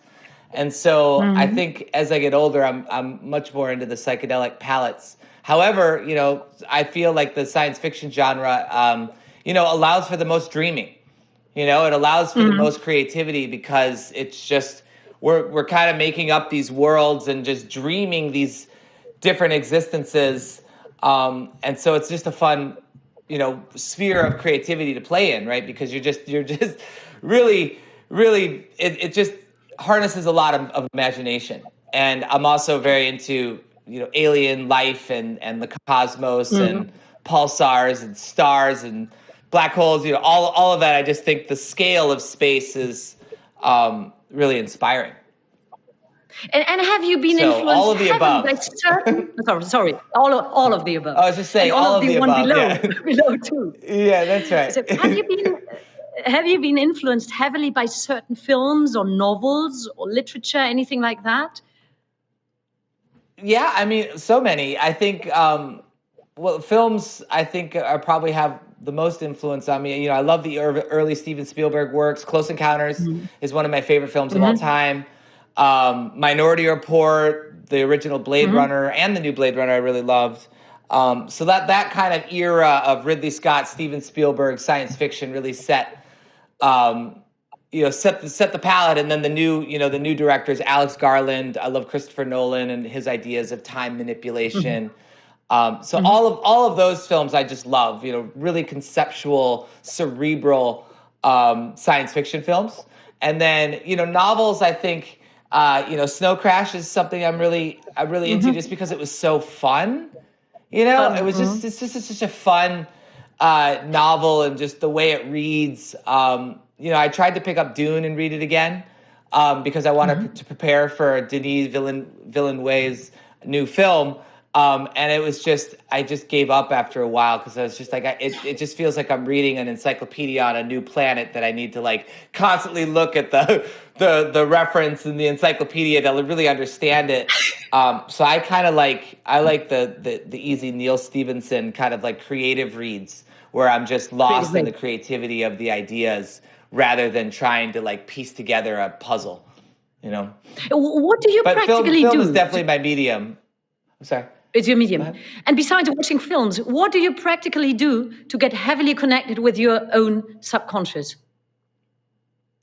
With films? No, not with films. With anything. So to get yourself to get heavily connected with your own subconsciousness. So how do you do that? Yes. Well, I think there's a few ways you could do that. One is by dying. Dimethyltryptamine will be released from your pineal gland, and that's kind of explains the near-death experiences of the the white light and the spirals. And if you're not into that, then you can dream and try to really dial into the dream. But if you can't really, a lot of the dreams are ephemeral and you can't really harness them properly. I usually forget most of my dreams. But ingesting, heavy psychedelic compounds like ayahuasca, dimethyltryptamine, 5-MeO dimethyltryptamine, and heavier compounds like that, psilocybin, LSD. Those, well, not necessarily psilocybin and LSD, but the harder psychedelic compounds really do let you tap into your subconscious self, because it's the same chemical that you release in your pineal gland when you die, dimethyltryptamine. So, I've had chapters in my life, I've had chapters in my life that I've really gone into that world. And now I'm older, baby on the way, I'm kind of chill right now, and I'm chill. But there have been chapters where I really did some really intense research. I definitely And that informed, believe you. honestly, that informed a lot of my creative approach, to be honest. It's a feeling. It's a feeling. It's a curiosity and a feeling that is always being kind of stimulated with ideas and themes and techniques as well. Techniques. I think the subconscious to me is a mood, and it's a lesson. It's teachings. We have a motto this year, which is Superpower Creativity. And if you think about the unconscious, do you think this is like a creative superpower which is absolutely endless? I think yes, because I think there's, we as humans don't necessarily harness all of the capabilities of our brains, right? It's said that we use maybe 20 to 30% of our brain, maybe less. So there is something to that by tapping into the unknown. Maybe you're tapping into a different part of the brain that you can't access normally, and that in itself shows you something. To me, it's not about it's not necessarily about a certain creative expression, or I'm going to do this for a certain reason. It's not like cause and effect. It's more about destroying my ego. It's more about exploring kind of what's in there. Like what is making this up? What are past experiences in past lives, or different mottos and ethos that exist in there that I can kind of explore and look at. And there's the interesting thing about it is that there's always parallels in all of my experiences. There's always a through line. And that's where I really look at and say, okay, this is actually who I really am. I want to kind of, fly the ship along that through line and just kind of find I'm really into divine purpose. I'm really inspired by divine purpose and destiny. Yeah. Yeah. But I don't want to sound silly, but I think the time now, talking, of course, about the pandemic, people feel being the opposite of connecting with the divine. They feel limited. They feel disconnected. So how to overcome that? I think that is I think the pandemic is a lot of anxiety. It's a lot of isolation. And I think that these feelings are very important, but they're not like structural DNA subconscious makeups. These are feelings that are reacting to a current situation. My motto is, vegan diet, lots of exercise, do what you love, prioritize family and friends, and just really focus on the things that make you happy, right? And even in a pandemic, although it's more difficult, there's still ways to focus on that stuff. Now, of course, people are hurting financially, and there's all sorts of anxiety that comes with the pandemic, and it's been very hard for a lot of people. And I think it's just really important to go back to the things that make you happy and feel whole as a human, and just keep on practicing that, and don't let these circumstances kind of derail that. So it's so interesting. What is interesting? Listening to you. Yeah, but it's interesting. Yeah, easier said than done. Professor Gerald Hüther, whom I had an interview too at the Art Directors Club for the festival, he said like almost exactly the same thing, and how important this is to really stick to the positive routines, to what makes you happy, as a resource for creativity. And I would like to know from you, getting away a bit from the pandemic and maybe envisioning the time after, how do you envision the future, and what really fascinates you about the future?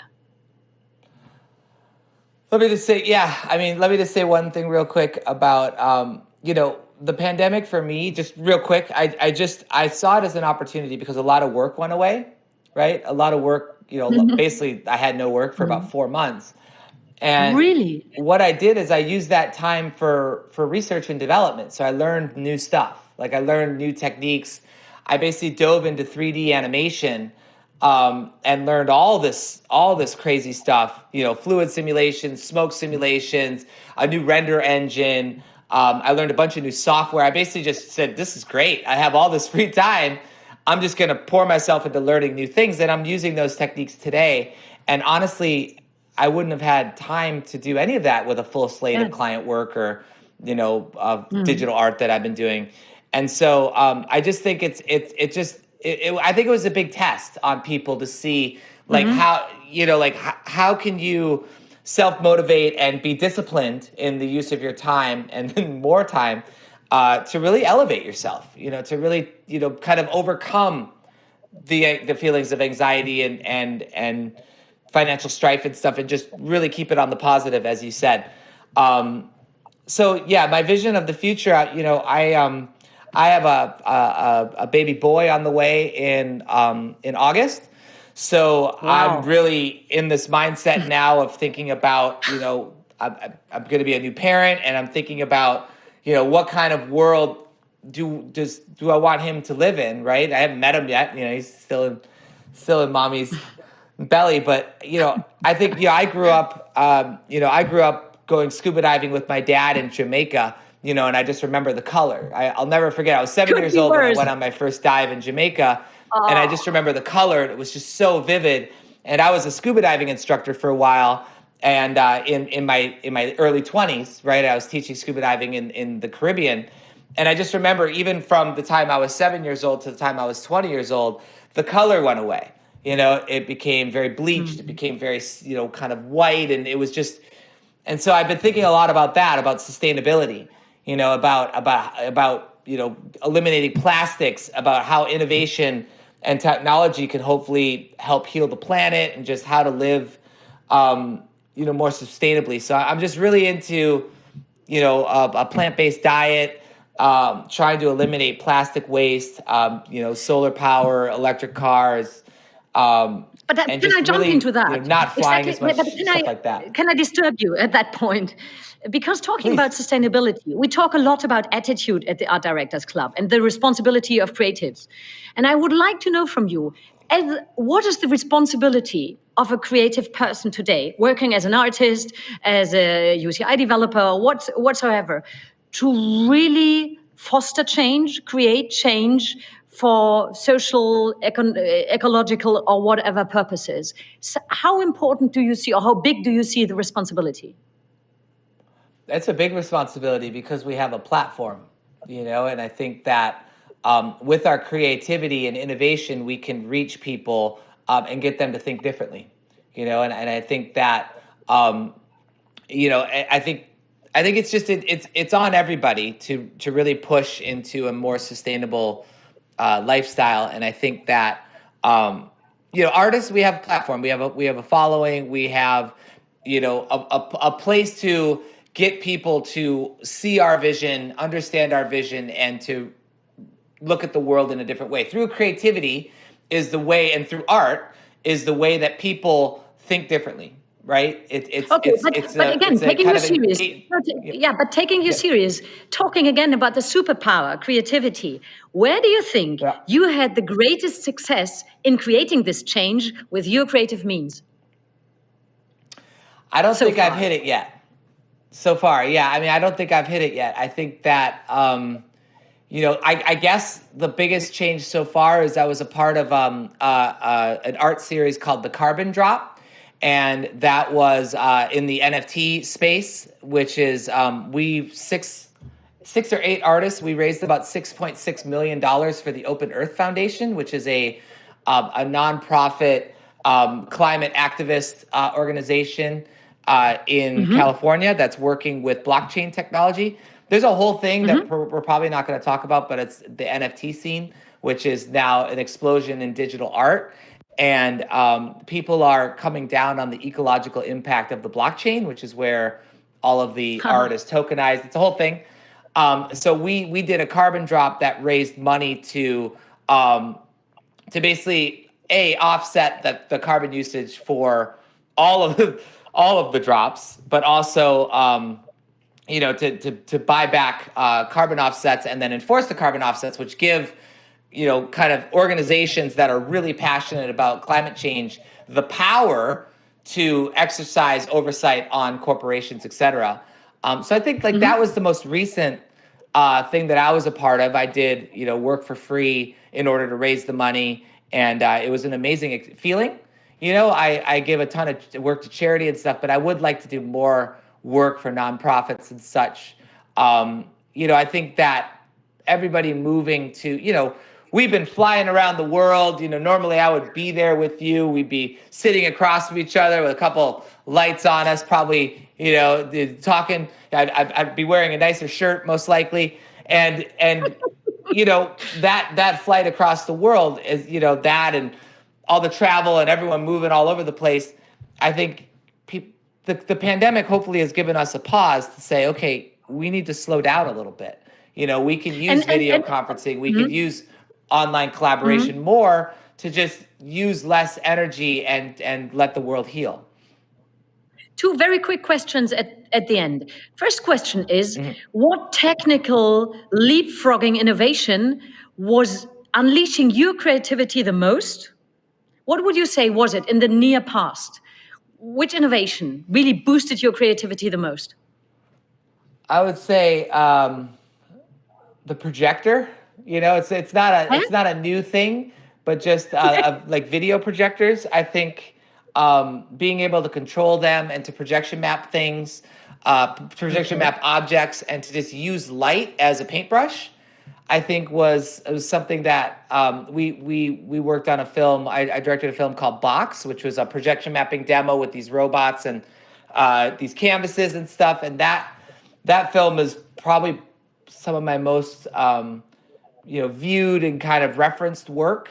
And that was all because we used the projector as a paintbrush, and we used motion control cinematography as a way to create illusion. So, light sources in general, projectors, lasers, LEDs, just all of that. The idea of volumetric light, meaning that you're able to visualize a light beam in space. And that to me has become a big paintbrush and has actually been that's a spotlight, panning left and right. That's actually been a huge, just an aesthetic that I've embraced, because I think the way that I can express psychedelic tropes through the language of light is actually, I don't want to just go in there and make, blatantly psychedelic, melting eyes or third eyes or fucking panthers or tigers and snakes. I don't want to do that. I want to do it through a different lens that actually gets a burn inside, gets me going, gets that spark that you feel when you see something really awesome. You're just like, oh, and it just gives you that jolt of energy. I'm always trying to tap into that, and the language of light and also optics, diopters, anamorphic lenses, just the way that light and glass interact together. Yeah, I know this through mirror work cinematography. where you said you were working for years on this mirror, which was in pieces. And one very last question: when you had one thing you could change in the world through your superpower of creativity, what would it be? One thing, one word. One word in the world that I could change through my creativity? One thing, but just one word, one expression. What would it be? Empathy. I want people to have more empathy for each other. I want the ego to be dissolved. I want people to have feeling. I want people to feel more for each other. Empathy is my G-Monk, I think that was a really, that was an end. Thank you so much. Yeah. Cheers. Pleasure. Cheers. I like your style. Bye-bye. Thank you very much. Bye. Stay healthy. Cheers. Will do. Thank you so much, G-Monk. Thank you very much to America. And now, time is really fleeting. Das kann nicht sein. Wir sind beim letzten Case, wäre jetzt der falsche Ausdruck, weil das nicht nur ein Case, sondern es ist eine unglaubliche Speakerin mit einer unglaublichen Geschichte. Ja. Wen erwarten wir jetzt? Wir erwarten niemand anderes als Madonna Badger. So, hello Madonna, I know you're already here. Bei Madonna ist es nämlich jetzt 6:52 Uhr. Sie ist wegen uns um 5:30 Uhr aufgestanden und wir freuen uns auf einen ganz spannenden Talk mit ihr. Madonna ist nicht nur eine der meist ausgezeichneten Kreativen, sie ist eine Legende. Warum ist sie eine Legende? Weil sie eine sehr persönliche Geschichte hat, die sie euch gleich erzählt, die mit familiären Verlusten und einem ungebrochenen Willen der Kreativität zu dienen und ihre Werte und ihre Überzeugung in die Welt zu tragen. Sie war 2018 Jurypräsident bei den Glass Lions, und ist Ambassador vom See It, Be It Program. Sorry, Madonna, that I made the introduction in German, but I said the nicest things about you. And we have high respect, and I can't tell you how much I appreciate that you are with us in your morning and our afternoon. So, you are a very famous, as well, just to cut it short, a very famous, highly respected creative superwoman. And you, with all your power, and that's what our motto is this year, the power of creativity, superpower. You followed your goals and you made them come true. And so we start the conversation now. Definitely. Madonna, you are now in New York City, and maybe, and is there something like a sentence of an introduction to the first case that we are sharing with you, which is no kids in cages? So you decide. Maybe you want to frame it a very little bit that we really understand the case, and then we will show the video. Yeah, maybe just a short introduction from you, to deep dive into. Madonna. We unmute you. I think you're still muted. We can't really hear you. We can see you properly. How's that? Oh, lovely. Okay, great. Yes. Perfect. Gosh, no kids in cages.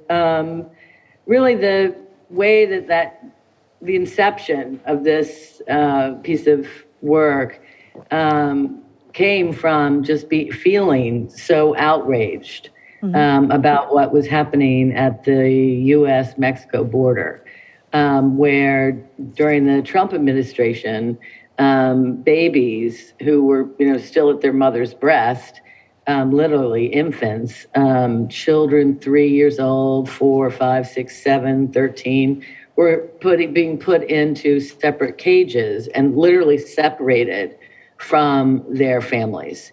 And that this went on for quite a while. Mm-hmm. And,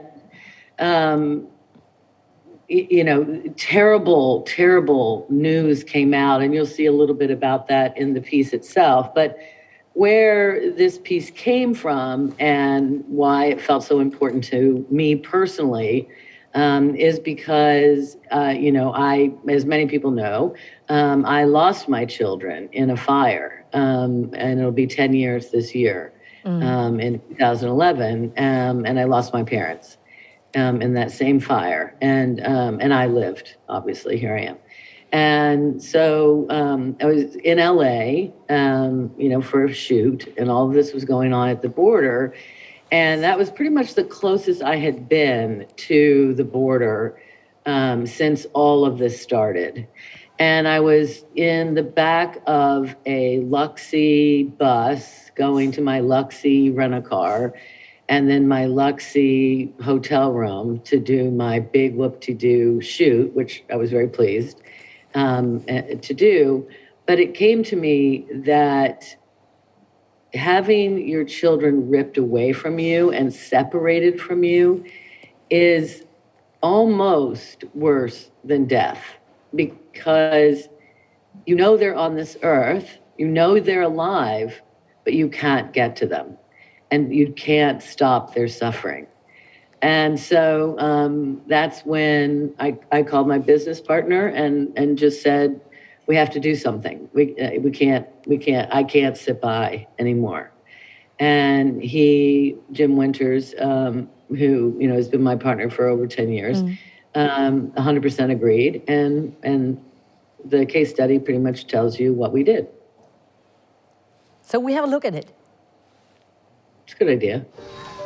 It's June 2019, and 6 children have died. Another migrant child who died after crossing the U.S. border. Thousands of border children have been separated from their parents and lost in the system because of government policy. We'll prosecute you, and that child may be separated from you. And almost no one was talking about it. Thousands of miles away from the border in New York, we knew we had to change that. So we channeled our outrage into an idea. Using the same fencing, mats, and 68-cent blankets they used at the camps, we created a protest piece. And in the early hours of June 12th, we placed 24 installations across the city, each containing a child mannequin fitted with speakers playing real smuggled out audio of children crying in the camps. As police tore them down, New Yorkers flocked to wherever the last ones remained. An actual visual of what it looks like for children to be in cages is heartbreaking. Social media exploded and was followed by the press. We need things like this. The Washington Post, The Guardian, The New York Times, and over 100 more media outlets spread the word. Raising awareness about what is happening at the border. Before June 12th, news on the camps had been non-existent. After our installations, investigations skyrocketed. If you don't have a toothbrush, if you don't have soap, it's not safe and sanitary. No Kids in Cages started a movement. Children are facing horrifying conditions. Of protest cages around the country and at the Super Bowl. For the Iowa caucuses, we built them again, bringing the movement to those who can enact change. What we saw today was unconscionable. I have seen the cages of babies. Even resulting in new legislation. On this vote, the motion is adopted. The children come first. As well as raising millions that helped reunite thousands of families. And No Kids in Cages isn't done. Not until every child is reunited. Not until every cage is destroyed. Madonna, do you know, we are incredibly moved by this case. I was crying and ruined my makeup. No, really, therefore she decided not to ask any questions in this very moment. But how many kids are still in cages? And because you're talking about impact, media, etc. So what was the human result of the campaign so far? Well, one of the main human results was that who we did this for is a company or an NGO called Raíces, and they are really, with the ACLU, the #1 legal group that helps put families back together again. But the first thing they did is they went before a judge and said, this treatment is inhumane. Mm-hmm. These children need to have food. They need to be able to shower, wash themselves. They need soap. They need toothbrushes. The way that they were treating them was literally like dogs. A very powerful woman went in from the courts and came out and gave her report and said basically that was what she has seen. And so this was all during the same time as No Kids in Cages. And then Congress passed a law And Democrats were very reluctant. They didn't want to send any more money down there because they had felt like they had no control over how it would be spent. But in fact, so much attention now had been put on it so that over $4.6 billion was sent to this area in order to build more humane controls. Children are separated from their families. That is standard operating procedure. And I heard the Homeland Security say yesterday that usually shouldn't last more than 90 hours. Why? Because so many children are going through the border as sex trafficked by sex traffickers. And so they have to make sure that the families are really, connected in who they say they are. But these children were being put in for, months at a time. So with the new Biden administration, so much change has been happening. Mm-hmm. I've been, my ear is always on, hear, kids in cages, or to hear about the border situation. And since Biden has become president, it really has become a priority for him. Yeah. And so thousands of children have been reunited with their families. And, people are getting smart. They're starting to broadcast the reunification. So right this, now, it's I think it's about 1,000 families, or at least 5,000 families are at least not together. Oh gosh, it's incredible. It's unimaginable. And on the other hand, I see the motto of our this year's Congress is Superpower Creativity, which is something you really put into the whole system. And somebody wants to know, we have questions via Slido from the audience. What is the most important insight you are taking away personally from 2 decades of your powerful work in advertising? Well, I actually have a Bill Bernbach quote that I love and live by. And he said, all of us who professionally use the mass media are the shapers of society. We can vulgarize that society, we can brutalize it, or we can help lift it up onto a higher level. And so, of course, he was just talking about newspapers, radio, and television, put social media on top of all of that today. And so this idea of not vulgarizing, not, using social media to no end, and that as communicators, we have the true strength, to be able to use that media that's free, free, and join together and may I resonate to that? And I cannot not talk about it, not only because I'm a woman, but you have this incredible other case, which is woman, not objects. Maybe you can frame it a bit. I don't know if we want to show the case, or maybe we put it on the TED, or maybe both. You will decide, because I think it's very interesting how you empower women, and what do you do generally? Maybe you can really frame that case too, to really empower female leadership. Okay, so let's show it. It's only like 2 minutes long. So, let's show it. Thank you. So women, let's show it. We have it here. Let's show it first. We have it here. And then I'll talk about it on the other side. Great. So we try to put it on. What is a thigh gap? When you're standing straight up, there's like a gap in between your thighs. Girls just don't want their thighs to touch. No. The Kylie Jenner challenge has gone viral. Doctors warn it can cause a number of issues. Oh my God. Oh my God. We raise our little girls to view their bodies as projects to constantly be improved. Advertising often trivializes battering, sexual assault, and even murder.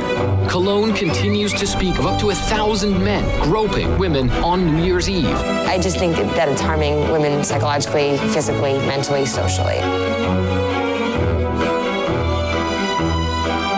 You released a video anonymously on YouTube. I wish I could play the whole video here because it's incredibly powerful. I love giving blowjobs to sandwiches. I hope when my daughter grows up that she has friends just like these. The key to my heart? A man that smells like a vagina. I'd sell my body for a burger. The viral video her agency created has exploded on social media.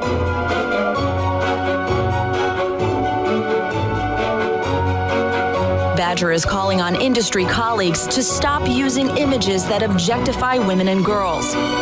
In a world where we hear over and over again, sex sells, can you make a difference? Can you get the rest of the industry to go along with this? I stand up for my sister and my mom. Girls are growing up thinking that how they look is more important than how they feel or who they are and what they can do.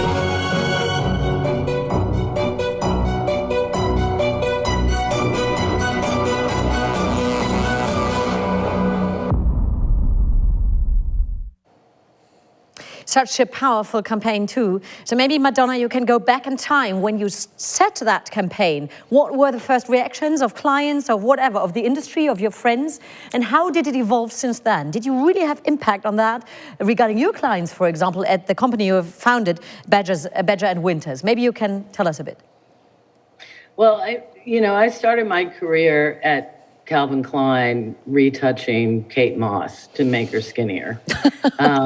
So, I mean, I know all about objectification. And as being a woman, I still self-objectify, even though I don't want to, which basically means I've scanned my entire body every 30 seconds to a minute to see, is my hair okay? Is my jacket right? Are my glasses okay? That whole rigmarole. And then we had a client who wanted to basically erase this young woman's face in Japan and for whitening cream. And I was finally just like, you know what? No, this is just wrong. I'm done with this. We know better. We know everything about this. So then we started doing real research and found out, that 1 in 4 12-year-old girls had been on a diet by the age of 12. That the overall idea about objectification is that it really does hurt women. It hurts men. It hurts men and how they see us. And so if we become a prop, in a provocative ad that, shows our boobs to just sell vodka, it's is that the boobs of a CEO, a mother, a model who doesn't have, how do we separate the women? How do we separate the women? Which ones get to go do that, and which ones of us get to go and be CEOs? And so that, to me, especially, my girls died at 9. Lily was 9, and Sarah and Grace were 7. And so they were, twins. But, even then I saw how sexualized the world was for them in terms of what's valued for women. What is the great value for women? How you look, etc. So we did Women Not Objects on our own. Basically Jim and I came together and said, we will never objectify another woman again, period, the end. So then we made a film about it, and I felt like, I've never been to Cannes. I don't even know what Cannes is, okay? But I was mostly in fashion and beauty. So, that's not our thing. So I was like, I have to get to Cannes, because if I go to Cannes, I'm 100%, 1,000,000% fearless at this point in my life, right? There is nothing that faces me. And so we were going to be on the main stage. That was it. That was our goal, and I was going to do it. And we went and talked to, all the people in London and showed them the film. And so on my birthday at the Palais, I gave a talk about it, because my feeling was, if men really knew the harm that they're doing, most men would stop doing it. And that it's not really a woman-man thing, it's a humanity thing. And it's like what your last guest said, that the best rule of thumb is empathy. So if I watch an ad that I've created and I say, if that were my mother, is that okay? If that's my daughter, is that okay? Am I okay to, show her in this way? And sure enough, it worked to the point where Cannes changed the rules. And it is now in the jury booklet that work that objectifies a woman or man is not at all going to win a lion at all. You are absolutely disqualified if your ad is objectifying. And the jury decides. So it worked. Okay, it worked. There are the consequences. Dot, you have a question? Yes, one question. I always watch Instagram and all this stuff that my son, he's 18, puberty, you know what I'm talking about? And so they watch a lot of self-put-on content by all the girls, like the Kardashians. And you know what I'm talking about? With selfies and pictures in super hot bikinis. So these are not men putting them and let them be, how to say, object, but they do it themselves. So shouldn't we do something about that as well, that they stop doing this and, how to say, realize that they are women with emotions and great and people and personalities and don't have to do the duck face and the little bikini shootings with filters? I mean, it really should be a woman's choice. So if a woman wants to show herself in that way, and we can call it self-objectifying, but we don't know. Maybe this is her sexual statement about herself. Women are as sexual as men are. So we get to choose what our sexuality looks like. Beyonce gets to choose, Kim Kardashian gets to choose, your next door neighbor gets to choose. And we may see it as an act of self-objectification, but just like alcoholism and drug addiction, it's something that person has to figure out for themselves. And so really it's up to us to talk to our sons, to talk to our daughters and say, women are way more than just how they look. Just because you see porn, 24 hours a day that shows these perfect women about, sex is a lot more than just that. It's about really kind of having that empathetic conversation around sexuality. And if, people, J-Lo and Shakira, I thought knocked it out of the park at the Super Bowl, and they owned their sexuality. They owned who they were. And so that's what I really believe, is that I want to own my own sexuality. I don't want anybody to tell me how to look or be. And talking about self-responsibility or generally responsibility in the industry, you have an incredibly amount of political work that is like has been paving your way. If you now look at your colleagues, what do you expect from other people working in the industry? We have the climate crisis, we have the SDGs, we have these gender issues, etc. So not only your agency, but from your colleagues and generally, what do you expect?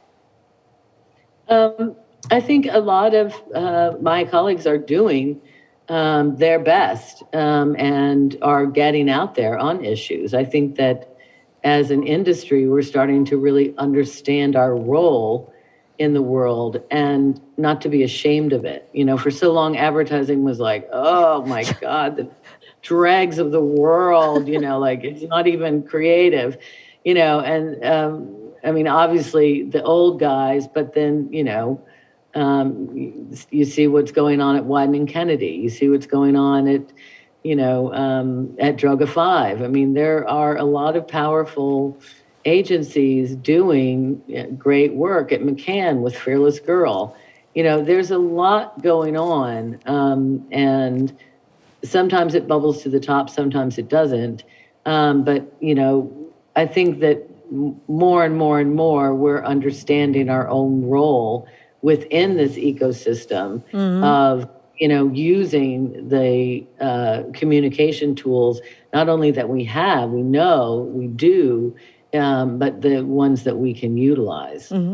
And talking about these tools and the incredible impact you are generating, is there an issue you would really like to onboard and jump on and really follow it? Besides, you were talking about no kids in cages and about objectifying women. Is there anything else that is really beating in your heart in the moment?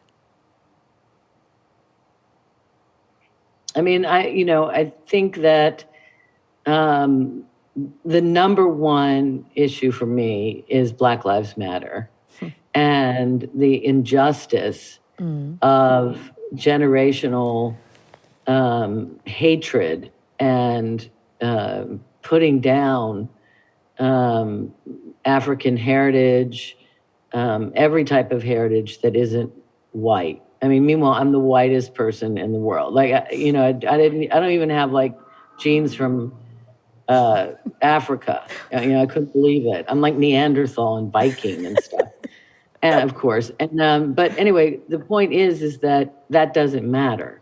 What matters is that we are all equal, and there is a reckoning coming around that equality, and I think that that's going to be hopefully our next, 1 year to a decade of really understanding and coming to terms with how very unequal, not just the United States is, but how unequal our world is, and the kind of biases that we have to change in people's minds in order to have real change occur. And a question related to that, if I now open a magazine, a fashion magazine for women, I see that the skin colors changes, for example, in models.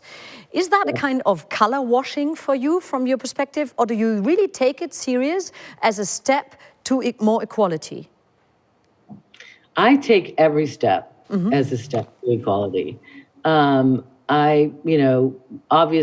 if it's if that company is doing something, really horrible, and then trying to wash it all away with using a people of color cast, that's not okay. But I think too often, this may sound wrong and it'll come out a little wrong, but that's just who I am. Sometimes I think that in an effort to find equality, in an effort to do the most human thing, we lose our human insight. And instead of looking at the gains and the positivity, we get our panties in a bind, men and women, over, they didn't do this right. Or but they did this. But did you see that thing they did last year? Because that doesn't measure up to the thing they want to do this year. And it's just sort of, I've witnessed it a little bit with Women Not Objects, and, it's, we're not perfect, but I think that obviously if it's a false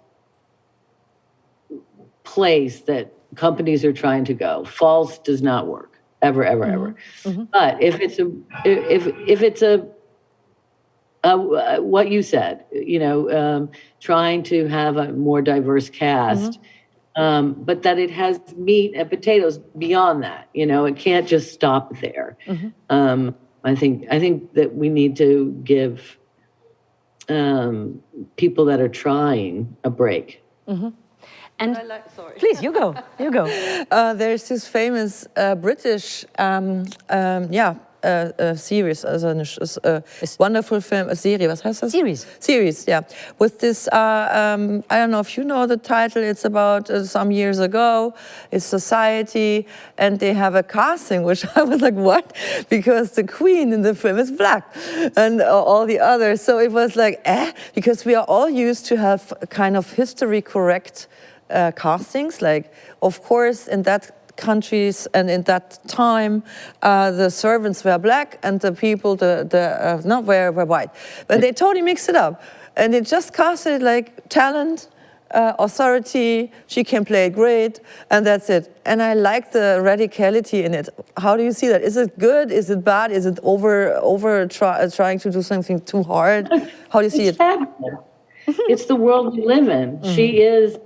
She is an equal member of our society. So of course she can be available and play any role that is put forward to her. I mean, you know, how many Hamlets have we seen where Lothario is always, you know, African American or African of some sort. Yeah. And, you know, and I mean, it's like, really? I mean, come on, like, stop it. You know, like any Hamlet, everyone, we're equal.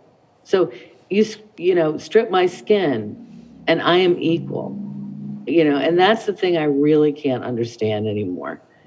It's just, it breaks my heart. The idea that, you know, just strip my skin and I am equal.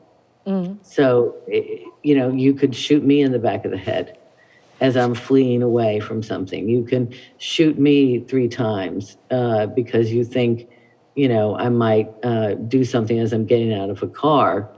You know, it's like, you know, not only are we equal, but we have also put, at least in this country, people of color, and especially African Americans, to a complete disadvantage, right? Because they don't have, for the most part, generational wealth.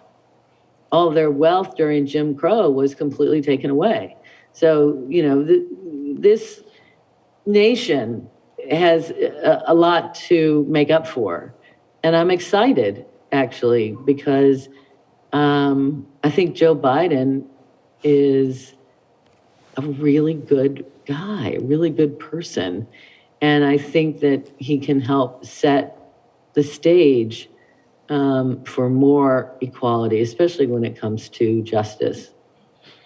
Madonna, thank you so very much. I have a very last quick question, and I don't want to cross the line to private issues, but it's a personal question. You know what hardship is in life. We have the vaccine strategy subject now. We talked to somebody from India today. So really, we have some people very much struggling with what is going on. What is your personal advice as a creative superpower to overcome whatever hardship means for anybody in this very moment? But what would be your advice?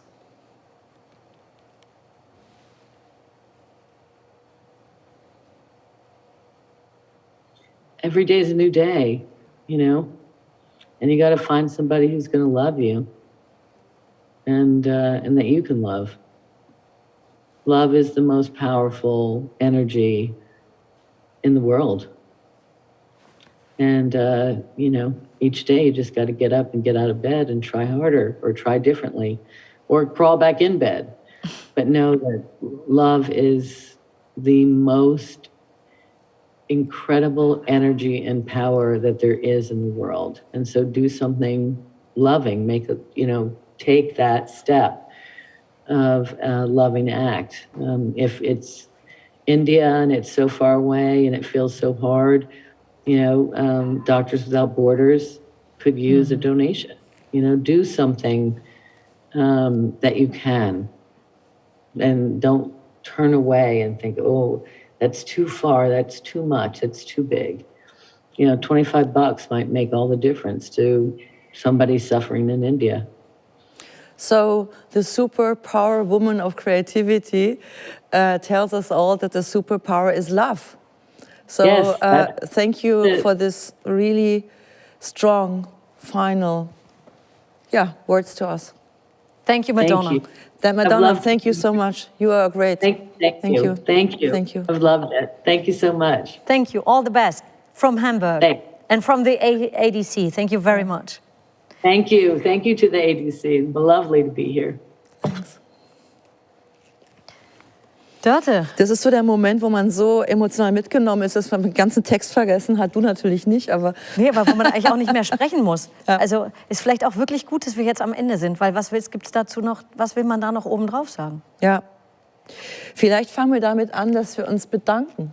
Zu gerne. Ich würde mich sehr gerne bei allen bedanken, die bis jetzt noch zugeschaltet haben. Und diesen sehr spannenden und sehr verschiedenen, wirklich divergenten Tag mit uns erlebt haben, der unterschiedlichste Eindrücke, Inspirationen, Emotionen hatte. Also ich danke natürlich auch und vor allem den großartigen Referenten, die das möglich gemacht haben, dass wir diese interessanten Talks hatten. Ich möchte der großartigen Andrea danken für eine großartige Moderation. Danke dir. Und bei dem großartigen Team, das uns hier in all diesen Momenten die Nervenkraft gegeben hat, das gut zu machen. Ich danke allen soweit für die Aufmerksamkeit und übergebe an die letzten Informationen an Andrea, weil wir sehen uns heute noch mal um 17 Uhr wieder. Yeah. Das hoffe ich sehr. Unbedingt. Bei der Awardshow. Aber es gibt auch noch andere spannende Highlights heute. Genau. Also, bis dahin haben wir auf alle Fälle das Monotype-Panel noch um 14 Uhr mit der schönen Frage der Perspectives on the Future of Type. Wie du gesagt hast, der Kongress war es für heute. Mir hat es große Freude gemacht, mich mit euch auch digital verbunden zu fühlen. Und ja, die gute Nachricht ist, das war zwar jetzt alles live, aber es bleibt für die digitale Ewigkeit auf YouTube für euch zugänglich. Vielen Dank, dass ihr dabei wart. Vielen Dank an den ADC fürs Vertrauen, das mit dir machen zu dürfen. Große Freude, Dörte. Vielen Dank. Macht's gut. Bis später. Wir sehen uns um 2 und hoffentlich um 5.